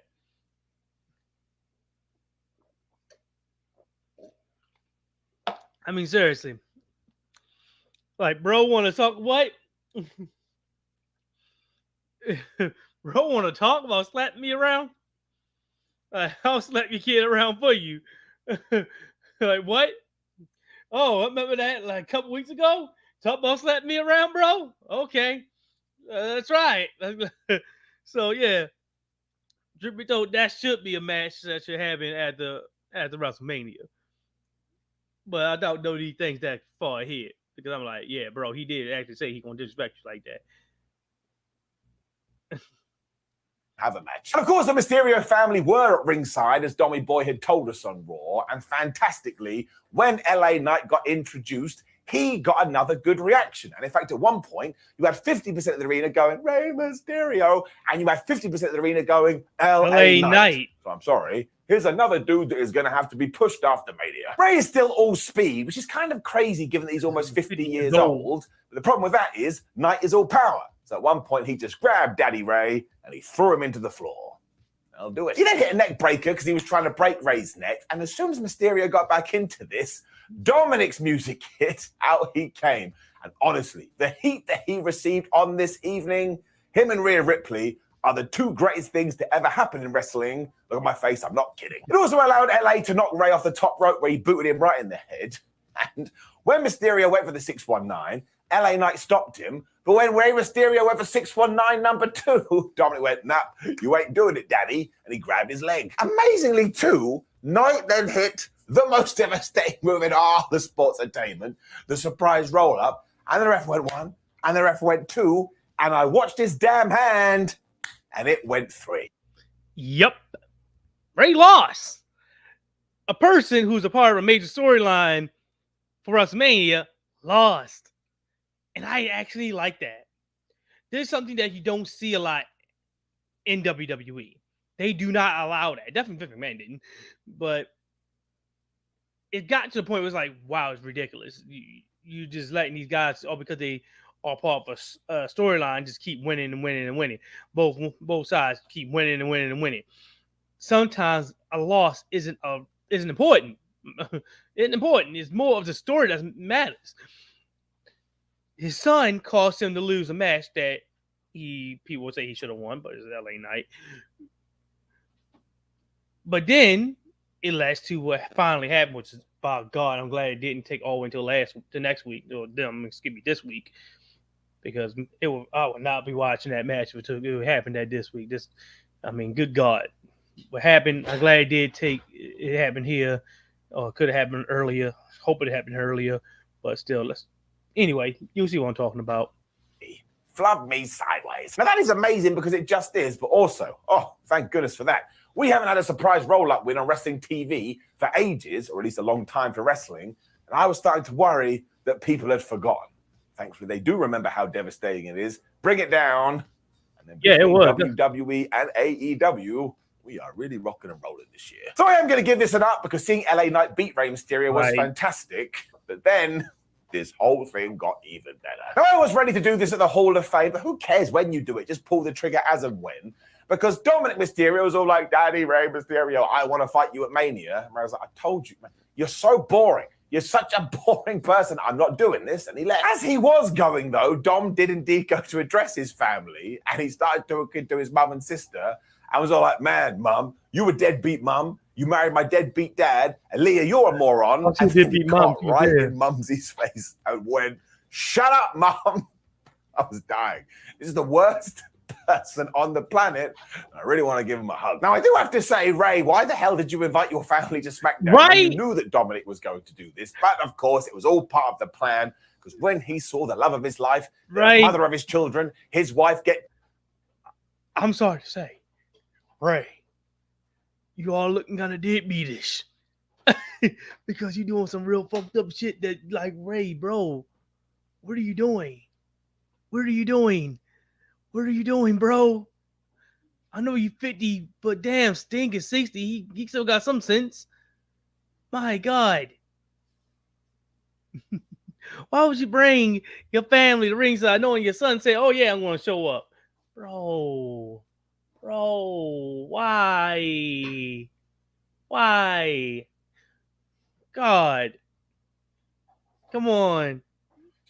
You 50 years old, been wrestling all my life. Come on.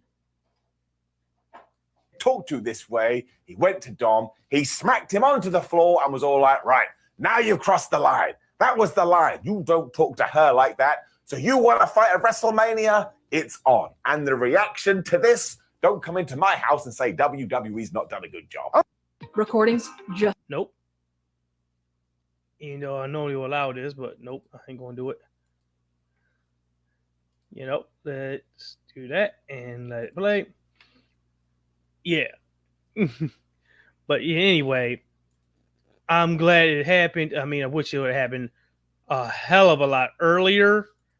You know, sometimes blue balling people gets kind of crazy, and this is the most blue ballish I've ever seen. Good God, I was starting to hate this goddamn match with the possibility of happening. I was like, literally, I'm not going to watch it if we get to WrestleMania and he hasn't done something to Dominic. I mean, he hadn't put his hands on him at least. You don't have to have him brawl with him because you want the first hit, the first punch to be meaningful, but damn, you at least got to have him push him or something.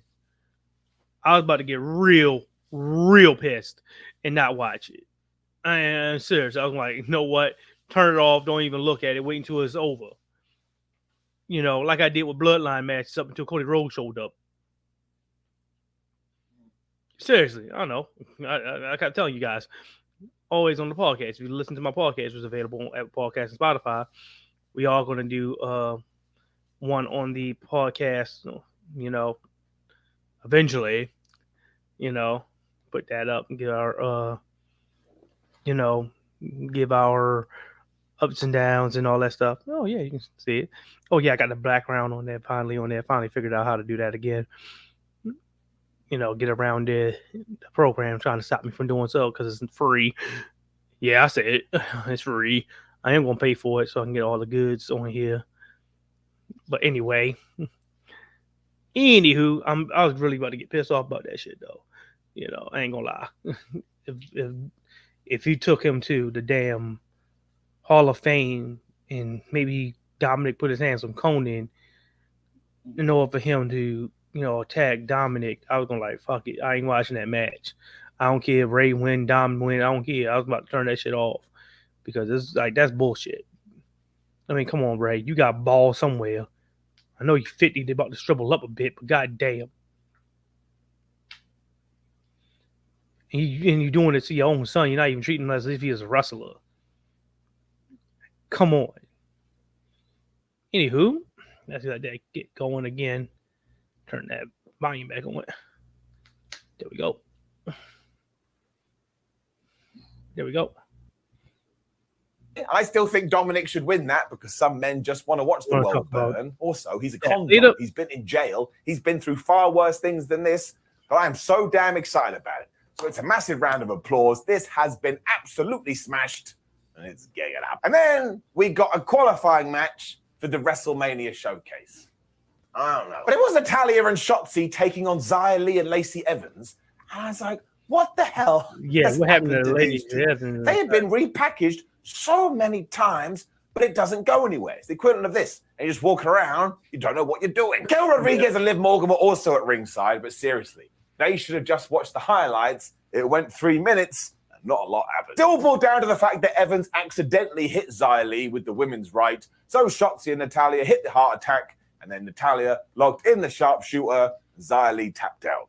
Don't know what I'm doing. So they are going to Mania, and look, I just couldn't get over the fact that Lacey Evans and Xia Li were in this from nowhere. The last time I saw Lacey Evans, I thought she was supposed to be like bad army person. Right. And Xia came out with a hoodie and helped damage control. So yeah, it got me right in the tum-tum. I'm going to have sleepless nights about this because I'm a weird guy. Just getting it down. Yeah, that's like I said, I've been saying this for a while. Certain people need to start looking over the horizon and say, oh, that looks pretty good over there in AEW. Looks pretty nice. Seriously. Xia Li, so because I know she can repackage herself, be changed, and be more, better than she is right now. I think she should definitely be looking at the AEW. Same thing with Lacey Evans. AEW is pretty good for y'all. Straight up. I ain't gonna lie. Same thing with Mustafa Ali. I've been saying this. Oh, it's looking decent. You're starting to actually see some stuff going on. Curls? Yeah. Yeah. Of course. Let that finish. And then look, it did get a little bit better because Ronda Rousey and Shayna Baszler came out. Yeah, Boulder, as my autocorrect decided to write. It's the second time on this evening that people were trying to troll me. And they basically went, you're all a bunch of losers, and we're putting ourselves into the showcase match. I was like, wait, why does everybody else have to qualify and not you? Look, I don't mind these matches. I think it's important to get as many people on the WrestleMania card as possible because it is WrestleMania. Yeah. But yeah, this one was a swing and a miss, mostly because it's 2 + 2 = potato. It doesn't make any sense. Although I will say, post-WrestleMania, should Baszler or Boulder and Rousey absolutely tear apart the division and become the champs? Yes. Yeah. And then we up the intensity. Good. Because it was a contract signing, naturally, for the Intercontinental Championship. So out came Drew McIntyre, out came Adam Pearce, and out came Sheamus. And as has been the way recently, the Irishman was all like, hey, Drew. And he's Scottish. He's Irish. I can't do Irish. Right. He's all like, Drew, I hate the way you've been treating me recently. You're an absolute asshole. And in fact, you should step aside and just let me have the match. So I don't think it works that way. And McIntyre jumped in and said as much. And he's also said, look, last week we beat the hell out of each other and we should have gone to the bar afterwards. I have no idea what's wrong with Drew's voice, but you just had to be a sensitive Sally. And I was like, there ain't nothing wrong with being sensitive. If you're a sensitive person, that's totally fine. Then Drew really upped the ante because he was like, listen, I know I can beat Gunther, and we all know you can't. You tried and you failed. So they were all ready for fisticuffs when Adam Pearce was like, please just sign the deal. When Gunther finally arrived, I was like, why wasn't he here already? He was also mad because everybody is mad, and he got right in Pearce's face and was like, you need to tell me if I have to do a triple threat match. This is why I love Gunther. He just signed the deal anyway. But, well, I don't like it, but I'll still whoop everybody's ass. Gunther then I know, promised to right? beat up He did. everyone, saying, I'll beat you, Drew McIntyre. Actually, he's actually not lying. He really did.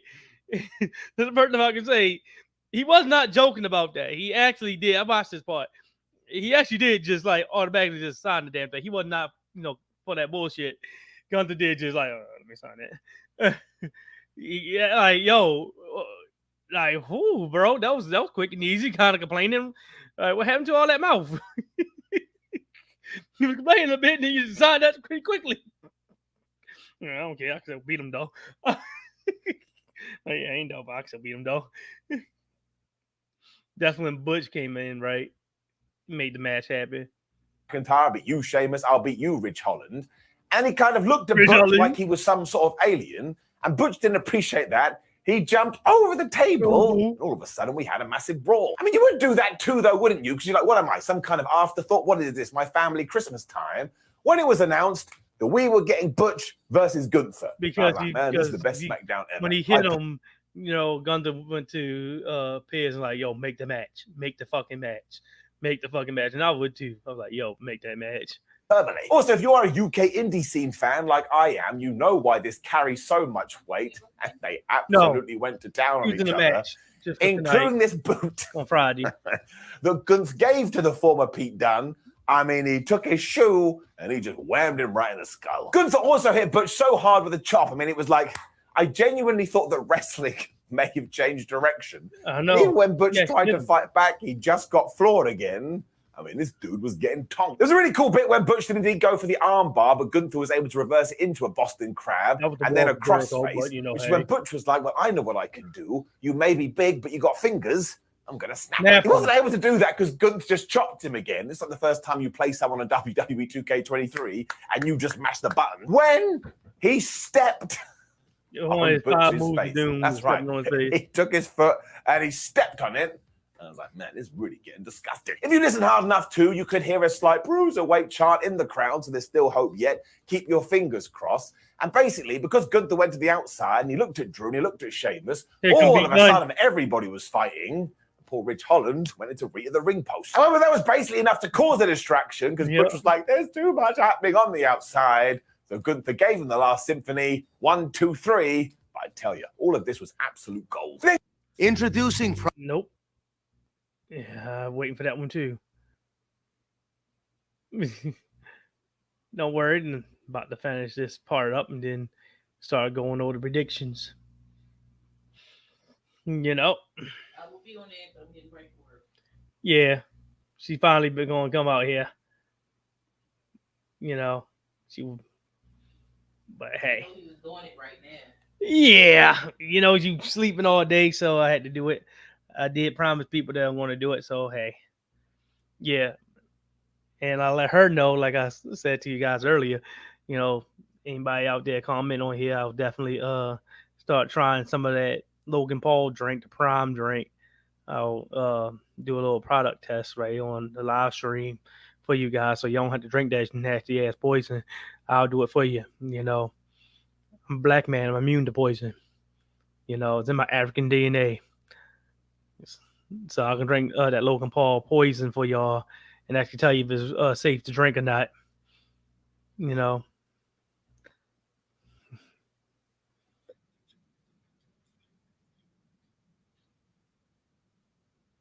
Oh, sorry, he was definitely trying to hit Sheamus. So they all hate each other. It really does feel like we should care about this belt again too. And when was the last time we were able to do that? Well, you put it on Gunther, though. All of this and up, and you should go out of your way to see it. And then the Street Profits I am going to talk about the... Damn it. They were talking about their showcase match at WrestleMania, where, of course, Ricochet and Braun Strowman will be involved. And when they were taking the mick out of their chemistry, they were like, they do have one thing in common. They're bald. Yeah, I don't like that either. WWE, that's kind of, slightly ableist, No, because they're bald. Who's bald? Ricochet actually is bald. I didn't know that myself. I'm paying attention. And Braun, I knew Braun Strowman was, I wasn't paying attention to Ricochet. I thought he had a little bit of hair on his head, though. Ricochet always been bald. I didn't know that. Seriously, He's been bold. I thought he had like a God, look. low cut. Pretty good. That he been shaped up too.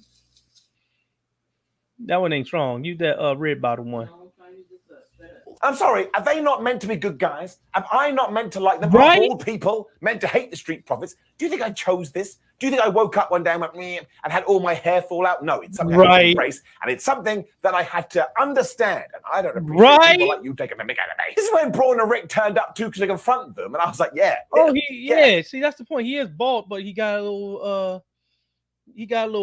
shade there. That's the point. The shine he got on the back of his head is a little light. So that's the reason why I kept not paying attention to it all the way. Got a little fade there. Looky.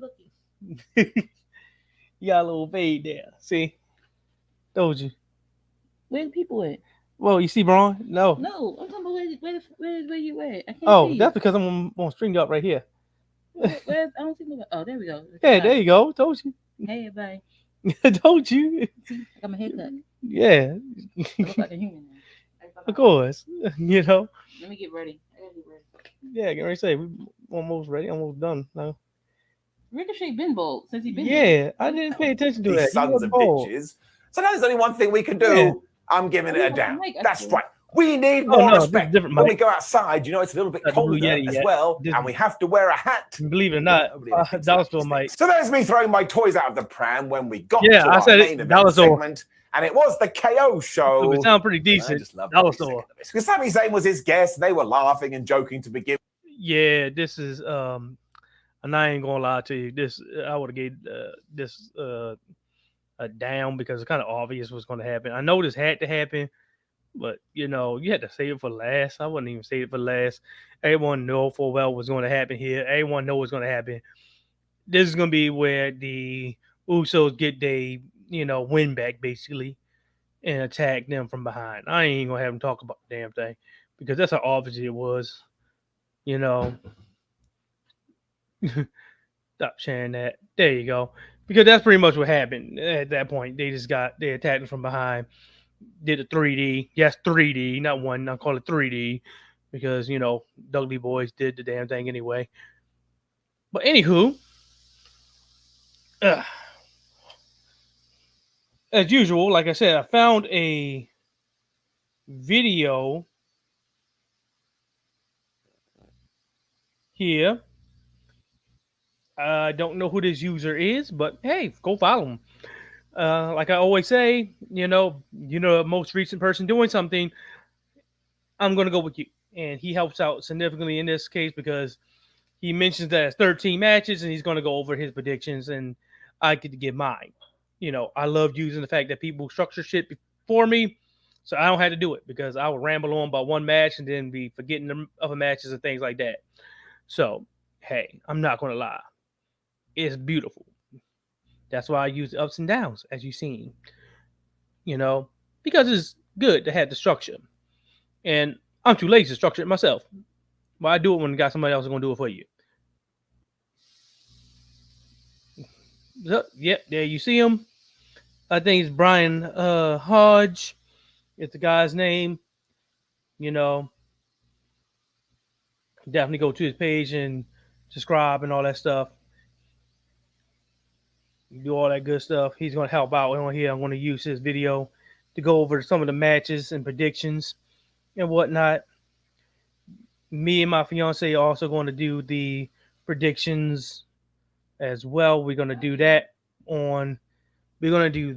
probably try to put it up if we can do it tomorrow. If not, sometime before the end of this week. We're going to do the we're gonna do the other one, do the one on the actual podcast while we taking you to work. So guys who on YouTube, you don't have to listen to that first because we're gonna do that one first because I can do it easier because it's on my phone. So yeah, we're gonna do that. Yeah. So you can keep a hold on it. But yeah, we're gonna do that, and then we're going to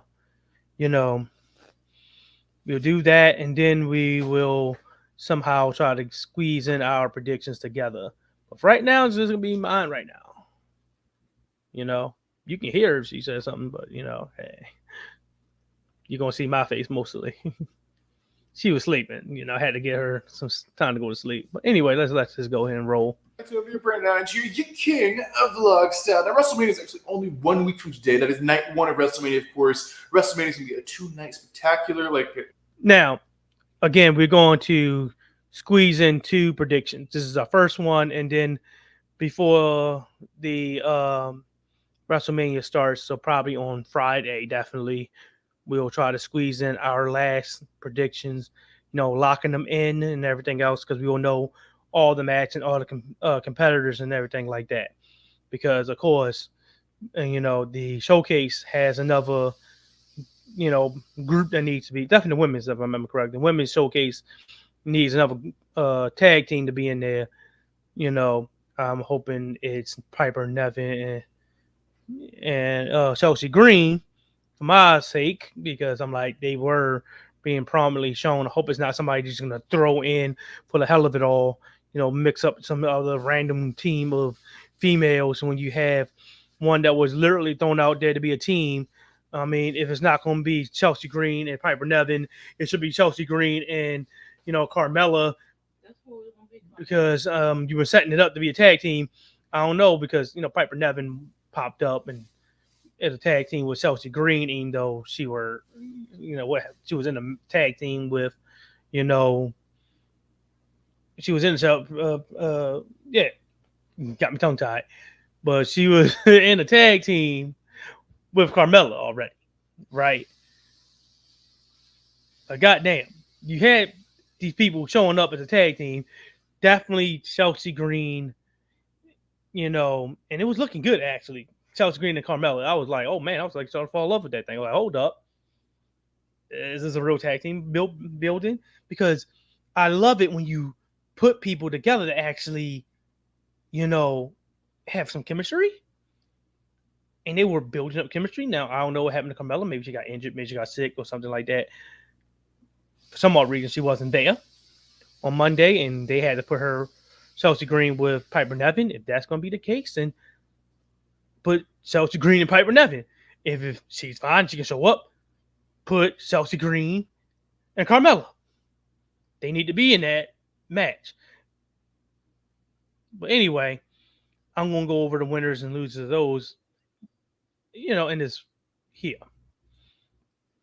I guess always is now. So basically, there's a lot of matches. I have the whole list, like a giant list. So they may be a match or two I've missed, or they might announce one after this video. But basically, as of right now, there's 13 matches for WrestleMania. It was kind of weird. I think they probably add one more because it'd be easy to do a 14. But hey, which is crazy. But we have to remember this is split up between 2 nights. I don't know what match is going to be what night. We know probably Roman's match is going to be the second night. We know 2 matches and when they are. Oh, sorry, I had to get them with the lazy eye like that. Sorry, bro, but we know 2 matches. We know John Cena is starting night 1, and Roman is going to be the one that closes night 2. That's the 2 matches we know of 100%. John Cena opening. Yeah, I said that. John Cena opens night 1, Saturday. And, of course, Roman's going to end night 2. So, out of 13, we know 2 out of 13 is going to be there. So, the rest of the 11 is up in the air. Of course, it's the main event of all of WrestleMania. But other than that, I really don't know. So just take it how you will. And we have 13 matches to get through. So let's go ahead and get started here. So the first match is going to be the showcase matches they're doing. They're just basically throwing teams together just to get them on the show because they don't have a spot for them on the rest of the card. So basically, showcase match. Let's read this. Basically, we got Braun Strowman and Ricochet teaming up. Take on the team of the Street Profits. Take on the team of Alpha Academy. To take on the team of the Viking Raiders. So a bunch of people just thrown into a match just so they're on the show. Who's going to win? So, who's going to win? First, before I lock in, I'm going to go, before I lock in completely, I got 2 groups I do think has the possibility of winning. The Viking Raiders do have a possibility of winning, and of course, Street Profits, even though they're trying to focus heavily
Street Profits. I mean, I really don't have a justification. This isn't like a match that is a storyline that's going to build up to something. I mean, there's gonna have a few things thrown in there why the teams are together, but basically Street Profits. I guess I'll go with. I don't really have a really good reason for that.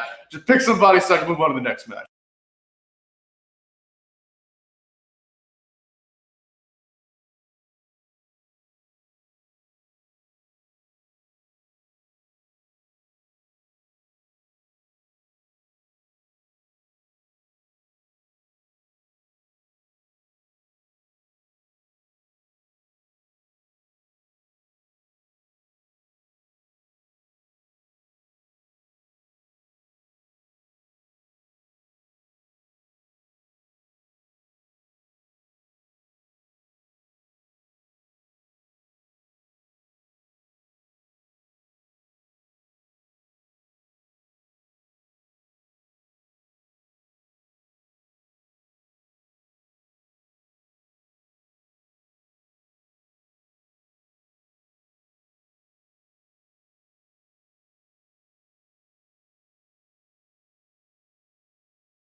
The next match is also going to be a showcase match. This is showcase women's match.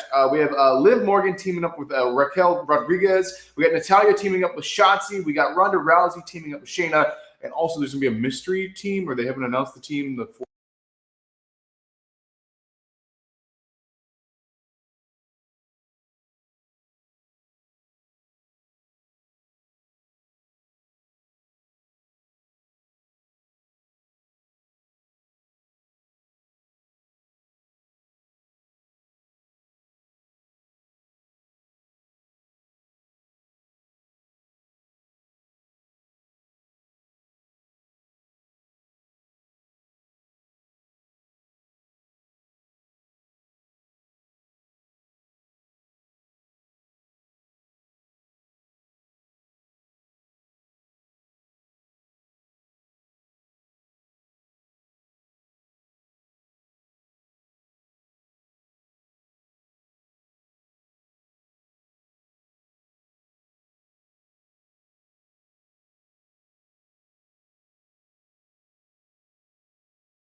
Yeah, sorry about that. My mic was muted a bit.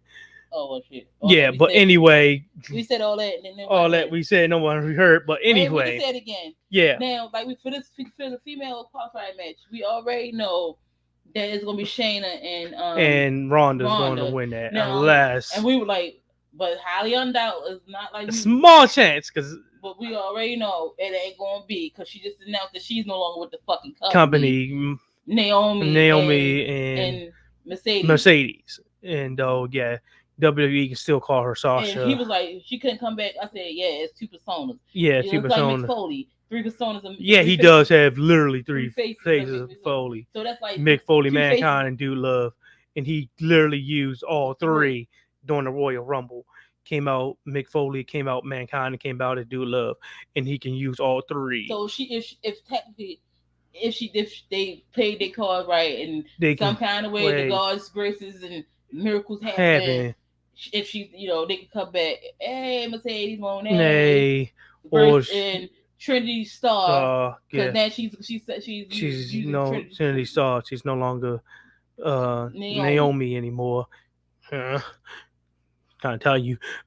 So that's the only way. Yeah. And please don't have it be some fucking female from 1955. I'm hoping it's not some which I know is. I hope it's not a waste of space like that. Sorry, I don't need the tag team of of Trish and Lita. Yeah. No offense to Trish and Lita, I love them. Or the tag team of Natalia and Beth Phoenix, love them all. But Natalia's already in there though. She's got her getting God because. But you see what I'm saying? That's the only thing else I can see them trying to do. Unless it's going, it's Chelsea Green, like I've been saying, Chelsea Green and her partner of either Piper Nevin because or if you want to do something, if you really want to, if Carmella's injured, or the Bella Twins or something. But I doubt that. But here's another one that I really doubt would it be the Iconics. Yeah, I doubt that too. But I doubt that because. And I hope it's not that though. But... Well, no, I would respect it if it was the Iconics to come back. Oh yeah, that. But I know it ain't gonna be true. It ain't gonna be true. One, she ain't just had a baby.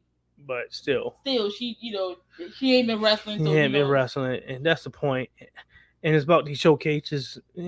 I just thought that this should have been moved over to Friday night and let the Memorial Battle Royal, and you should have one for the women as well. Right. That way you could have threw all the people. I mean, I know the Andre the Giant one, but you can come up with some other woman, Awesome Kong Battle Royal. It could have been still a female. It could have been a male or Andre the Giant. The Andre the Giant Memorial Battle Royal. You can play the Awesome Kong Memorial Battle Royal. But I forgot. Mae Young. Mae Young. Exactly. Mae Young. I don't like Mae Young though. She was Charlotte before Charlotte. No, you talking about Moolah. Oh, thank you. That's the one I hate. Fuck her. Fuck her. I hate that bitch. Oh, I'm seriously. Let him know I'm coming to work early. I really do hate that bitch. Should I call him and tell him I'm coming to work early? Maybe not. Just show up, surprise the ass. No, because he wanted to know because he was gonna come in early too. Okay, you definitely should. But the thing is, that was Moolah, wasn't it? That's Moolah. Yeah, I hate her. The one that kept being around the title all the damn time. The Charlotte before Charlotte. That bitch. And I had to say it. Oh man, that's ridiculous. I mean, she has. I think she has the title longer than anybody else.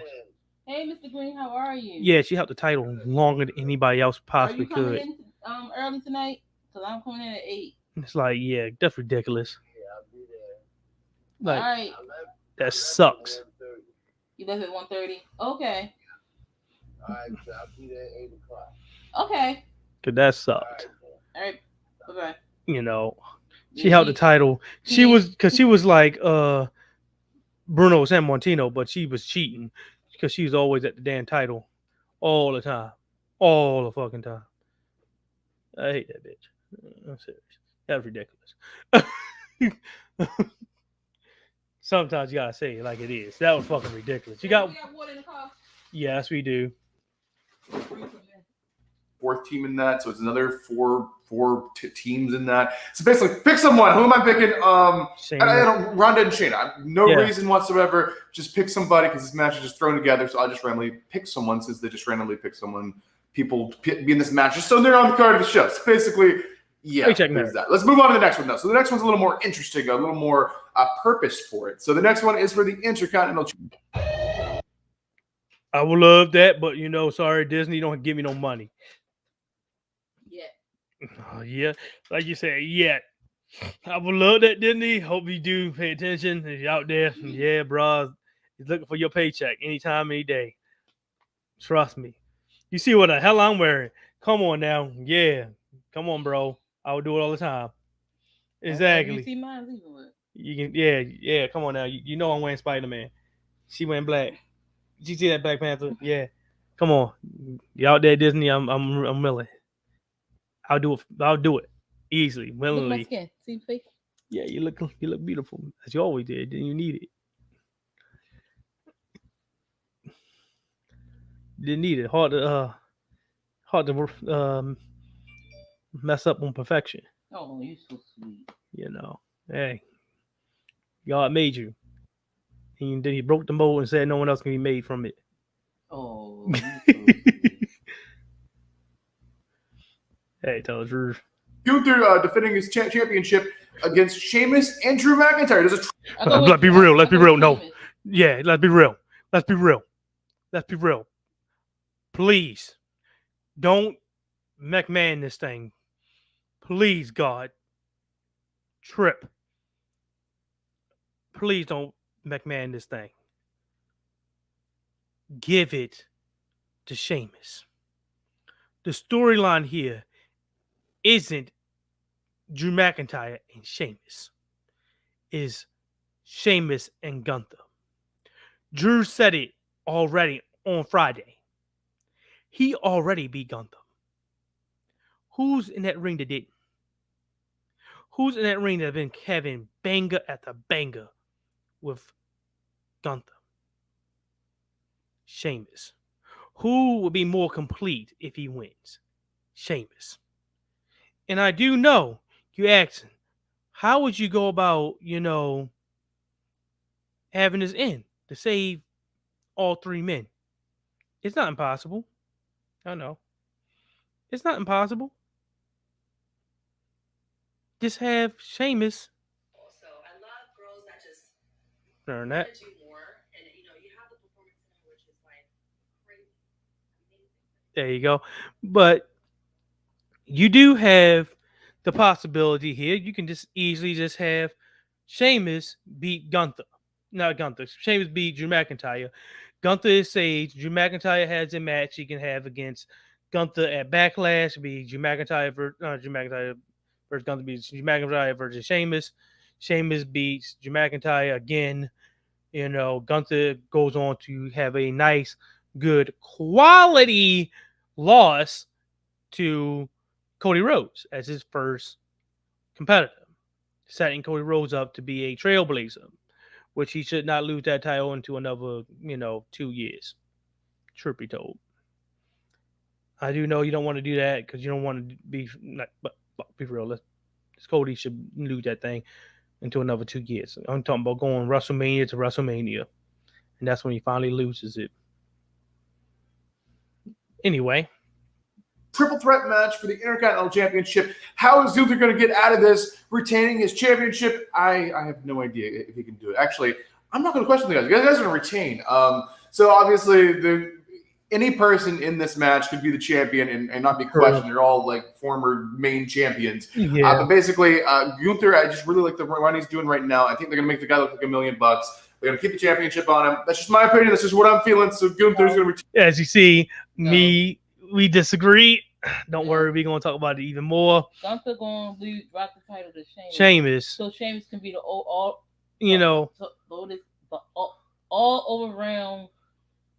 around crown. Triple threat. Triple crown, whatever, something like that. But he has all the belts. Because basically he held every title in WWE except for that title. Yep. He had the United States. Definitely remember that one. He definitely held the world titles. Remember that? Tag team titles. Mm-hmm. The only one he hadn't held was Intercontinental. So let's let it go, bro. Let him win. This is his time. Don't mess this up. Let Sheamus get his daggone win, bro. Come on.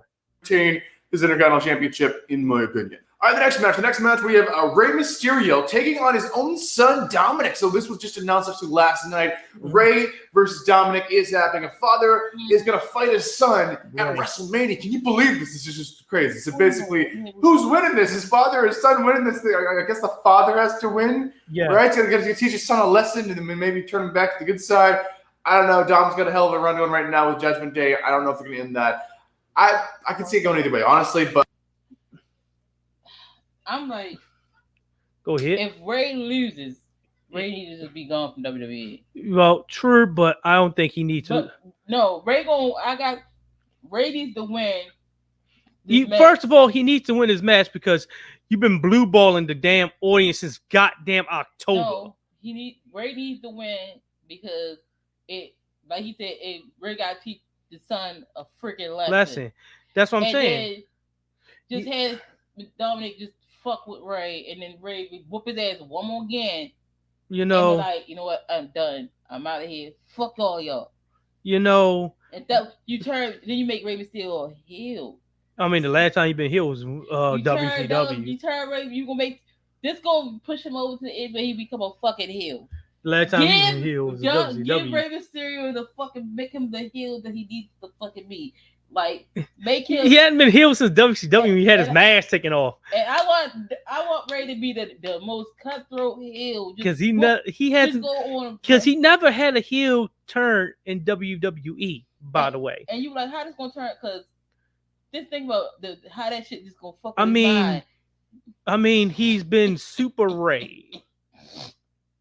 Like he's been Super Rey in WWE since he literally came into WWE. By the way, I'm making sure people understand.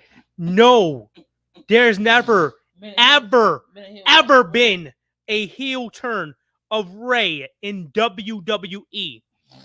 Rey was only a heel in WCW. And he didn't have his mask. When he didn't have his mask, that's the only time. When he was doing the Dominic maneuver, by the way, just in case you didn't know, that's not a original gimmick by Dominic. Dominic is using his dad's gimmick when he was in WCW. I know that because I'm a WCW fan. Literally same gimmick. Look at the clothes he's even wearing. This was against Conan. I was about to say that. The clothes he was wearing is inspired by Rey and Conan when they was in WCW. So yeah, this is basically Rey face taking on Rey heel. By the way, just in case you want to know, it's not an original gimmick. He's playing it though pretty fucking well.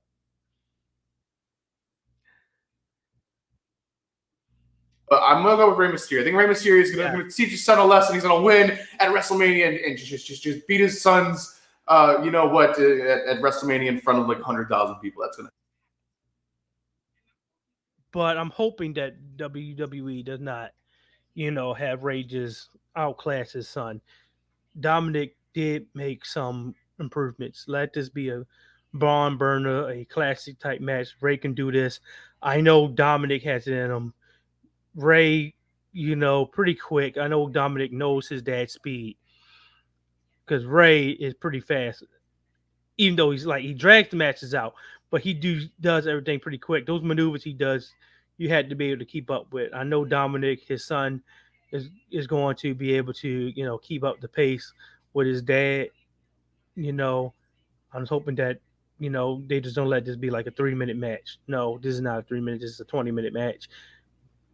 Dominic needs to be showcased off as a real qualified wrestler, and Rey needs to come with a original win, not just a one single 619 will do. He needs to do all the homage to Eddie Guerrero, the Three Amigos, everything like that. All the homages and things like that. Hell, even if he doesn't even have to win with the whole 619, he plays to the crowd and does the old Eddie Guerrero thing, take a cheer out, hit the chair. Referee turns around and see Dominic holding the chair, and Dominic is screwed out the match. Something like that. Placate to Eddie Guerrero maneuver at WrestleMania. People will love it. That's how I believe it should end. But Ray definitely need to win because you've been blue balling everybody since October. They've been blue balling us for that long. We were there. We watched it happen live. They've been blue balling us for that long. The first time Dominic turned heel, it's been blue balling us since then. So we need to let this finally go. So Ray and Dominic can go their separate ways and don't have to worry about this ever again. Ray can ride off into the sunset. Something, if he does retire, never happens in WWE. Wrestlers retiring on top with a win.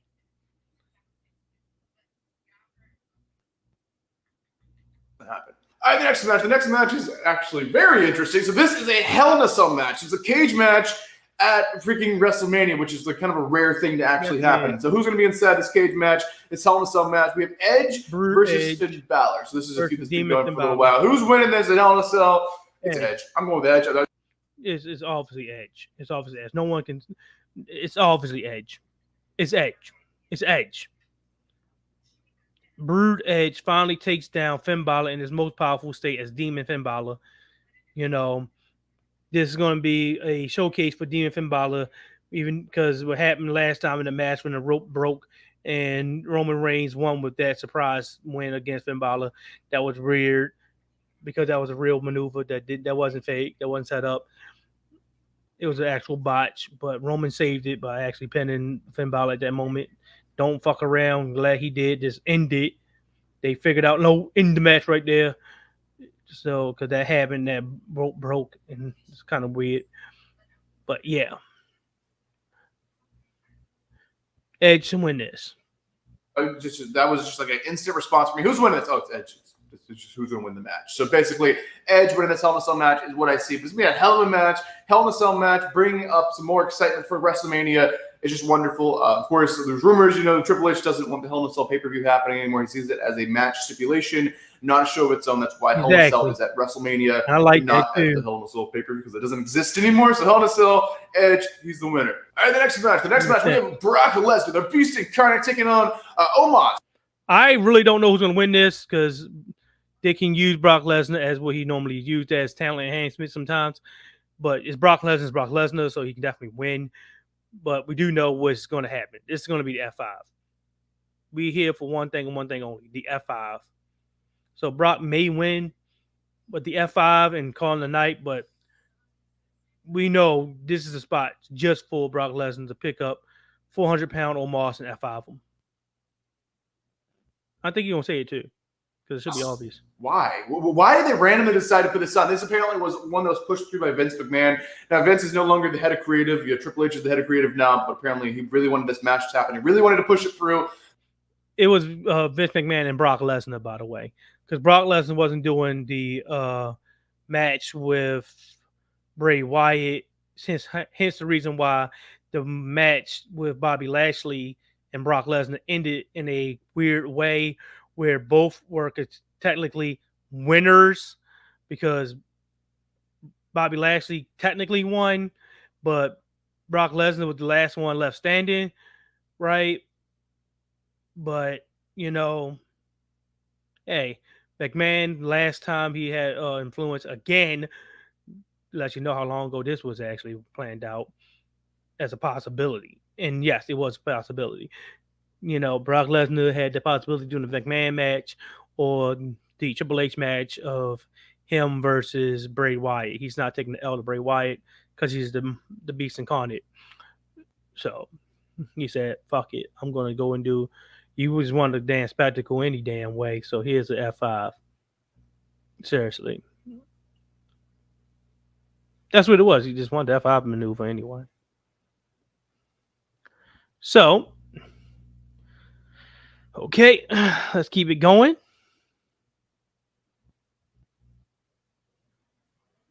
Because Omos is a big guy, Brock's obviously a very large, crazy beast of a guy. And they kind of just wanted them to have a match. So, Vince wanted them to have a match because you don't think Brock could have had a feud with someone else. Yeah. Even throw Lashley in there and kind of conclude their feud there. But that's not what they did with Brock. Omos, who's winning this? Brock, I hope, because if Omos beats Brock, it's gonna make Omos look like a complete monster. But at the same time, Omos isn't really there. Exactly. I can see them letting Omos win because you either let Omos win because if Omos, and let him be the monster that y'all want him to be. I mean, and then don't just flop him around and flop him around and don't have him disappear. That's been the only problem that I have a problem with is that the disappearing. This would be Brock Lesnar passing it on. Like, all right, this is your new. But truth told you, because Brock may retire, and Brock we don't know. Be there forever. And Brock has control of his own contract, really, in this maneuver. So we don't know when he's going to retire, but he will officially retire, and we don't know who he's going to try to pass. They want to pass the torch to. They try to set him up as passing the torch to Gunther. He is a Brock Lesnar, by the way. Gunther, he is that type of individual. But you could have almost. Now that's who Gunther's next big opponent should be. Yeah, that's what I'm thinking because they were trying to set that up too at Royal Rumble. Now, and the crowd loved it because Brock never held that title either. But Brock needs to go get that motherfucking title from Sheamus. But I'm saying if Sheamus, if they don't, if Gunther keeps they force Gunther to keep it, let Brock. Because Brock never had any mid-card titles. So then that send him back. Brock come back and send Gunther. Yeah, and then Gunther, Sheamus to go at the Brock. Yeah. That, or you can just have Brock Lesnar, finally destroy Austin Theory because he didn't have the mid-card title. Because surprise, the Beast Incarnate is not a Triple Crown. Didn't exist on the time period. I thought he was the U.S. champion. He never was. He never was mid-card. That was the first title he had, I thought. No, never was mid-card. Alexa, has Brock Lesnar ever had the U.S. title? Nope. From FestWorkster.com. Brock Lesnar has held the United States Championship for over 400 days now, but the Beast's soon-to-be record-breaking reign could be coming to an end in the immediate future. No. That's old. So he did, though. So he did. That was one of his first titles he had. So she's right. That was an old. I'm glad that. Wow, they can go that far into the internet that quickly. These computers. But he did. Okay, surprisingly. Because I'm like, I don't remember him having the mid-card title because he's been around. But if he did, I think that's the only mid-card title I believe he would have had. Oh yeah, could probably beat John Cena for it, or something like that. Because it's on the time period when John Cena had the titles. But anywho, he never had the Intercontinental. I do know that.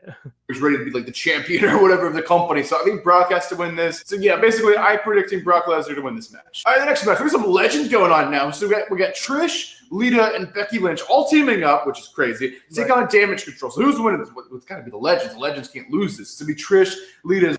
Yeah, I do know. And I do know people are talking about this being the time where Trish turns heel.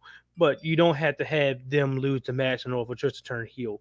If you want to do more with Trish Stratus, even though Triple told you shouldn't have to do, just come here and win the match. And with my feet. Oh, they're trying to not return it really, or well, basically she was like, yeah, pretty much they don't want me to return it. But you got to take a picture of my shoe. Yeah. Read it. Sorry. Yeah. Make sure because I can try to shoot one. Dear Alexa, we have half-size shoes. You can please provide picture of shoes to try on so we can adjust a pair of shoes for you. Would you mind telling us? Oh, yeah, you can tell them the length of your shoes, length of your feet. That's what you want to do. What's the length of 7? 7, you said you 7.5. Yeah, because 8 was too big and the 7 was too small. 7.5. If they got 7.5 in those colors, go right ahead, take it. They don't want to give you the money back. So that's what they're saying.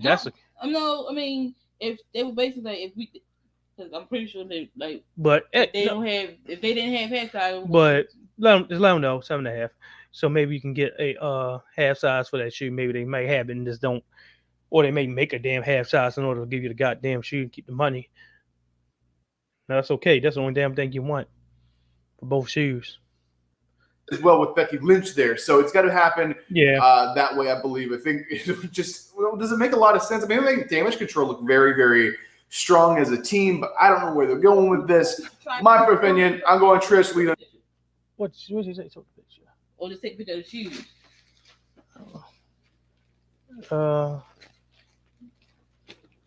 Just Fuck you, bitch. don't get cut up. All right. Put the shoe on my We feet. have half sizes. Can you please provide a picture of shoes to Just a try picture of the on? shoe. Shoes to try on. Yeah, take a picture of the shoes Or just the shoe. Or so not we me can trying adjust to- a pair. Oh, see you on. I think see you with the shoes on. All right. Oh, you can do that. I can do that. No problem. Yeah, you can tell them. Just, here you And I go. can tell exactly What's wrong with them? Here you go. Just take you so I can finish this up. Sorry, y'all. And Becky to win this. All right, next match. The next match is actually for the Raw Women's Championship. So we have the current champion, Bianca Belair. Bianca wins. Oh, what did you do? Bianca wins. I'm going with Bianca in this one. Asuka has been on a tear, hadn't lost. She won Elimination Chamber and all that stuff too. Easily winning. This is a time where Bianca comes in, gives Asuka a qualified L. Even though, yes, I can see Asuka getting the title, but she really doesn't need a title for real. Keep the title on Bianca because Bianca is doing good as a champion. You know, you won't need her out the championship picture unless you're going to put her in the tag team. But hey, Defending her title against Asuka. So Bianca's been the champion for a very, very long time. So the question remains, is this a spot? Because normally if someone's a champion for a very long time, when they go hit WrestleMania, it's usually when they lose the championship. And that's what we thought was going to happen with the Roman event initially. Like when Roman had his first WrestleMania after being the champion for like almost a year or something. Like, okay, this is when Roman's going to drop it. He didn't drop it. It was like a triple threat match. We're like, what is going on? That's surprising because normally that's what's happened. So is that what's happening here with Bianca? Well, the original rumor I heard is it was supposed to be originally Bianca versus Charlotte. Charlotte was supposed to return in the Rumble, win the Rumble, and then go on to challenge Bianca, then win the championship off of Bianca at WrestleMania. Obviously, those plans are totally changed now because Bianca and Charlotte are both champions on totally different brands. So basically, is that still the plan for Bianca? Is it still the plan for her to drop the championship? Is Asuka winning the championship? For some reason, I feel like no. I feel like the plan has changed and Bianca's actually going to retain. So, in my opinion, Bianca Belair, she's retaining her championship. All right, the next match is for the actual SmackDown Women's Championship. So we have Charlotte Flair as the SmackDown Women's Champion defending against Rhea Ripley. Rhea Ripley, of course, the Royal Rumble winner. Is Rhea taking the title here?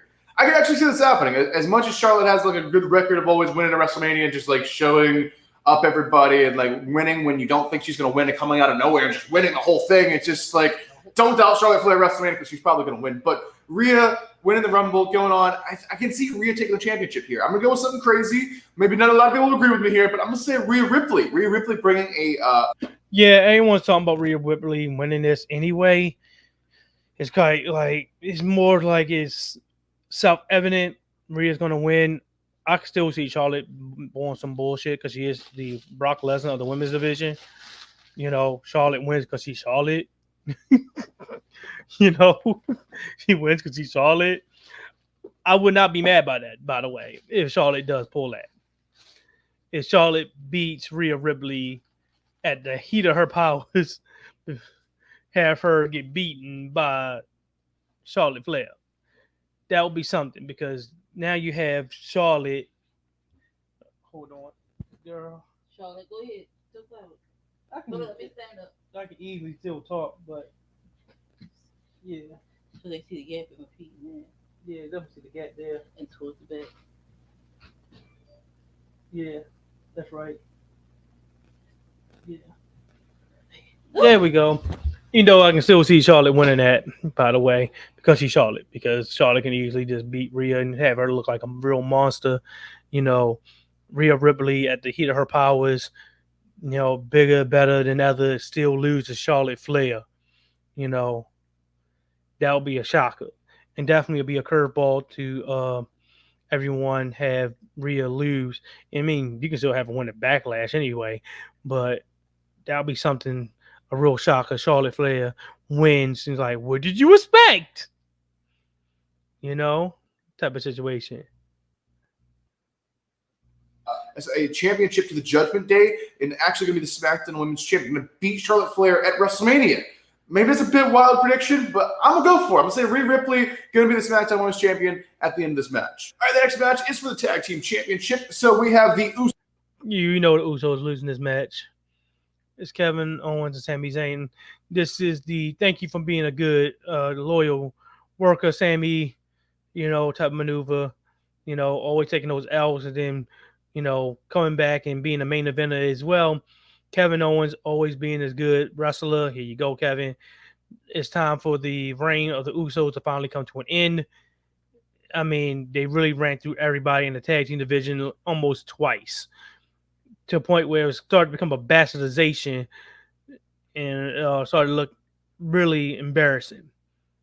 I'm going to have a quick rant on that after this anyway.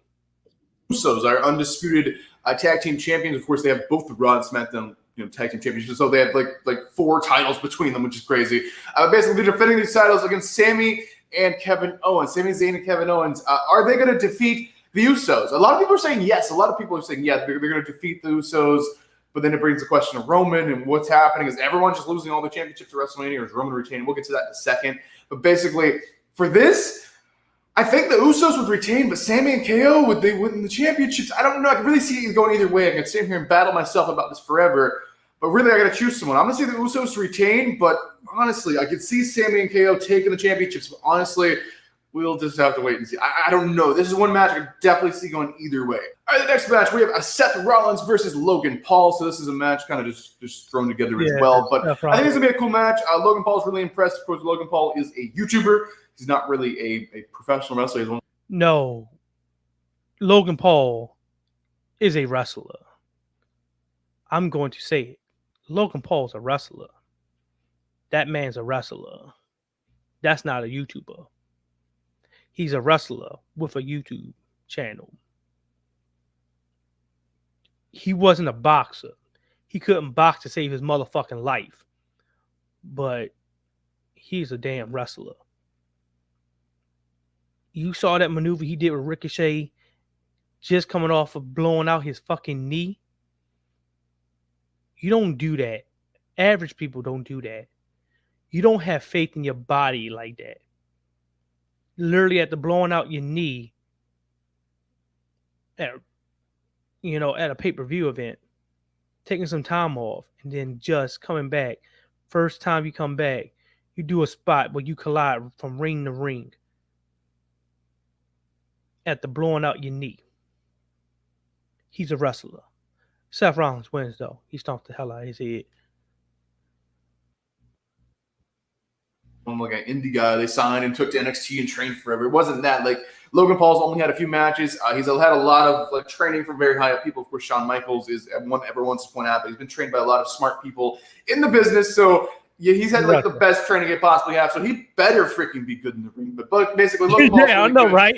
In the ring. He surprised a lot of people. Rollins, Logan Paul. Who's winning this match? I don't know. Seth Rollins. I would like to think, but Logan Paul, the way they've been building him up, I don't know. I can see it going either way, but personally, I'm going with Seth Rollins. Mm-hmm. All right, the next match is for the United States Championship. We have the current champion, Austin Theory. It's obviously John Cena. First of all, the promo that John cut on Austin Theory will bury this man if you don't have him actually win. I mean, Triple H been there. He saw it happen personally with Billy Gunn and The Rock. He saw it. He lived it. He was there when The Rock cut that amazing promo on Billy Gunn, and they had the audacity and the bastardization to have that idiot win. Why would you have The Rock win after cutting a promo like that? You know he's going to get buried. This is the same situation happening here. Austin Theory is not going to lose this match. Also, John Cena doesn't need a title. He's there for talent enhancement. He's no longer Super Cena. He's there just to lose. And now if you see John Cena, mainly he's just plan on the opponent winning. He got bigger and better things to worry about, like those movies.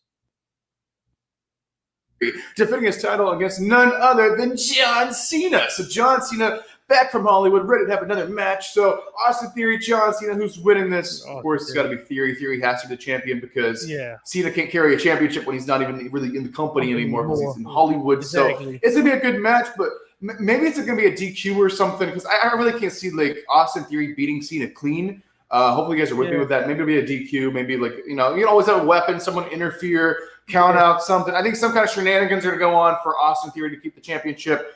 I don't think he's gonna beat Cena clean, but I do think Austin Theory will still be the champion at the end of the night. Exactly. All right, ladies and gentlemen, so this is it. This is your main event for all of WrestleMania. This is for the Undisputed Universal Championship. We have our head of the table and our tribal chief, Roman Reigns. He has 2 championships. Of course, he has the Universal Championship. He has the WWE Championship. Combined to make the Undisputed Universal Championship, he's going to be defending those titles against none other than the American Nightmare himself, Cody Rhodes. Cody Rhodes wins this. I can go ahead and unshare this. Don't need it no more. There we go. Cody Rhodes needs to win that. Straight up. I decided to do that because there's nothing else happening after that. It's just going to be maybe some promos and events and people showing up, because I believe that something's going to happen with The Miz because he's the host of it. I think LA Knight should be involved in that some way, somehow. I mean, because you can't have a WrestleMania in LA without LA Knight, right? But anywho, like I was saying, Cody Rhodes needs to win that match. It needs to come to an end. Roman Reigns had a good run, a historic run, but it needs to come to an end because it's starting to become an embarrassment. I was literally telling you to turn off the daggone premium live events every time Roman and his crew had matches because we knew they were going to win automatically. It got to a point where that ridiculous. End it. This isn't like what's going on with Bianca Belair, where you can actually have storylines for her to actually win, and then her winning still is exciting and still impactful and still good. No one is complaining about Bianca Belair right now. They were complaining about Roman, mainly because of also the way she was winning as well. It's time to call it a night. End it. Send them home. Cody Rhodes is your champion. There you go. Easy. Keep it stupid simple. Roman loses. Even through divine intervention, Roman still loses. The only way Cody Rhodes does not end up with those titles is if he's not physically present here. Simple. Even if the arena somehow gets taken up into the heavenlies, you had that match on the gravel. Cody Rhodes wins. Simple. Now that I'm done that, let me go ahead because I've been holding this off for the tag team division with WWE. Because I've been holding this off and wanting to end with this last thing. Because I was talking to my fiance about this. The state of the tag team division in WWE is shit. It is. The women's, the men's, sadly the men's definitely, even though we used to hold WWE in high regard when it came to tag team wrestling. We know the individuals, the Hardys, the Dudleys, Edge and Christian, the Brothers of Destruction, Kane and Undertaker. We know those teams. We know those individuals. Evolution. We know those good teams. Hello? Yeah, thank you. I'm about to say that. Yes. I mean, for real. It's crazy. We need to finally put that to an end. WWE needs to fix it. It's shit. Okay. And seeing storylines happening in AEW that are glorious. Okay. In yes. AEW can have pay-per-views just built All right, I will. around. All right, bye-bye. They can have pay-per-views just built around having tag teams. Or not maybe a pay-per-view, but maybe a single Dynamite built around tag teams. That's how good their tag team division is. So it's not impossible for WWE to fix it, but it's shit. And you breaking up tag teams that shouldn't be breaking up. Alpha Academy should not be breaking up because you need tag teams. You need people in groups. They should not break up the Street Profits. That's an embarrassment. Street Profits need to stay together. Just like, with the New Day. You need tag teams, brah. You need people in there. You need bodies. You need to take them seriously. Allow a tag team to main event. The Usos. Because I know people saying, well, look at the Usos. No, the Usos aren't a main event. They're not. They're only a main event because of Roman Reigns. If Roman didn't exist, the Usos wouldn't be important. That's what I'm saying. It is shit. They need to fix it. Now they have the opportunity to fix it. You've seen that you can have tag teams and storylines between tag teams. Look at the storyline between the Usos and Kevin Owens and Sami Zayn. That can be something. You can do that with two individuals. You can have them beef like that. I mean, you can just easily look at AEW and how they fix things. They have trios. They were flirting around with having mixed gender tag teams.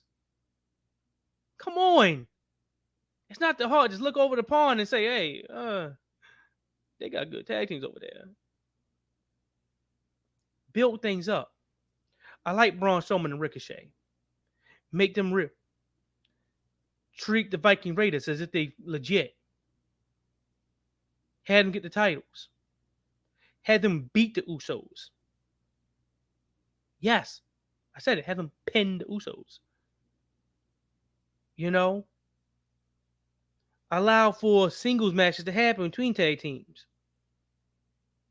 You can do things like that. You can have storylines. You can have matches. You can put tag teams and tag team matches as main events. It's not impossible. AEW is doing it. But please, for God, fix this daggone tag team division because it is shit. But anyway, I had to get that off my chest. But we got my predictions in. Of course, this is not going to be our last predictions that we're going to make. We're going to do one before WrestleMania, so maybe this Friday. But we're going to try to get one in. We're going to do one on the regular podcast, which is available at Apple Podcasts and Spotify. We're going to do that today when we're in the car taking her to work. So prepare for that. So I do have the link provided on the YouTube page, so you can go ahead and click on that as well, so you can listen into the podcast. And we're going to do the, we're going to do the whole thing with the main event, with the going through our predictions. She'll have the list of matches on her. Well, yeah, I'll have the list of matches on my phone, and she'll be able to use hers, and we'll go through the list of matches and everything like that. Yet again, like we did here, because it's 13. So we'll do that while we on the drive taking her to work. And also we will try to squeeze in a YouTube video with both of us wholeheartedly, doing the predictions as well. Try to squeeze that in this week. So you have multiple predictions from us, locking them in as well. The ones we're going to lock in is going to be on probably Friday. Try to lock it in on Friday because, WrestleMania is on Saturday. So try to lock it in on Friday, 100%, no changes. And if you're out there and you want to see me try that Logan Paul Prime drink, hey, like I said before, just one person needs to just comment. And I'll go out there and try it for you on the YouTube channel. So anyway, this is going to be where I end the podcast. Don't forget to like, comment, subscribe, share the podcast. The YouTube podcast is available here on YouTube, and we do have my podcast available. Links to my podcast, Not So Common Sense, and the A&T Talk Wrestling podcast as well as on there. They're available at Apple Podcasts and Spotify, and we do have support for that. So a link to those is there as well. And you can easily just, $1 a month is definitely beneficial. if you're out there, definitely subscribe. Definitely hit that subscribe button to all notifications as well, because it's not guaranteed when we're going to do these videos because we work, but we all going to do them, and we all going to put them up. So if you like listening to us and whatnot, hey, go out there, subscribe, and hit on notifications so you can at least see it. Anyway, later, guys. You want to say bye? Say bye. We can't see you. Bye. There you go. End it.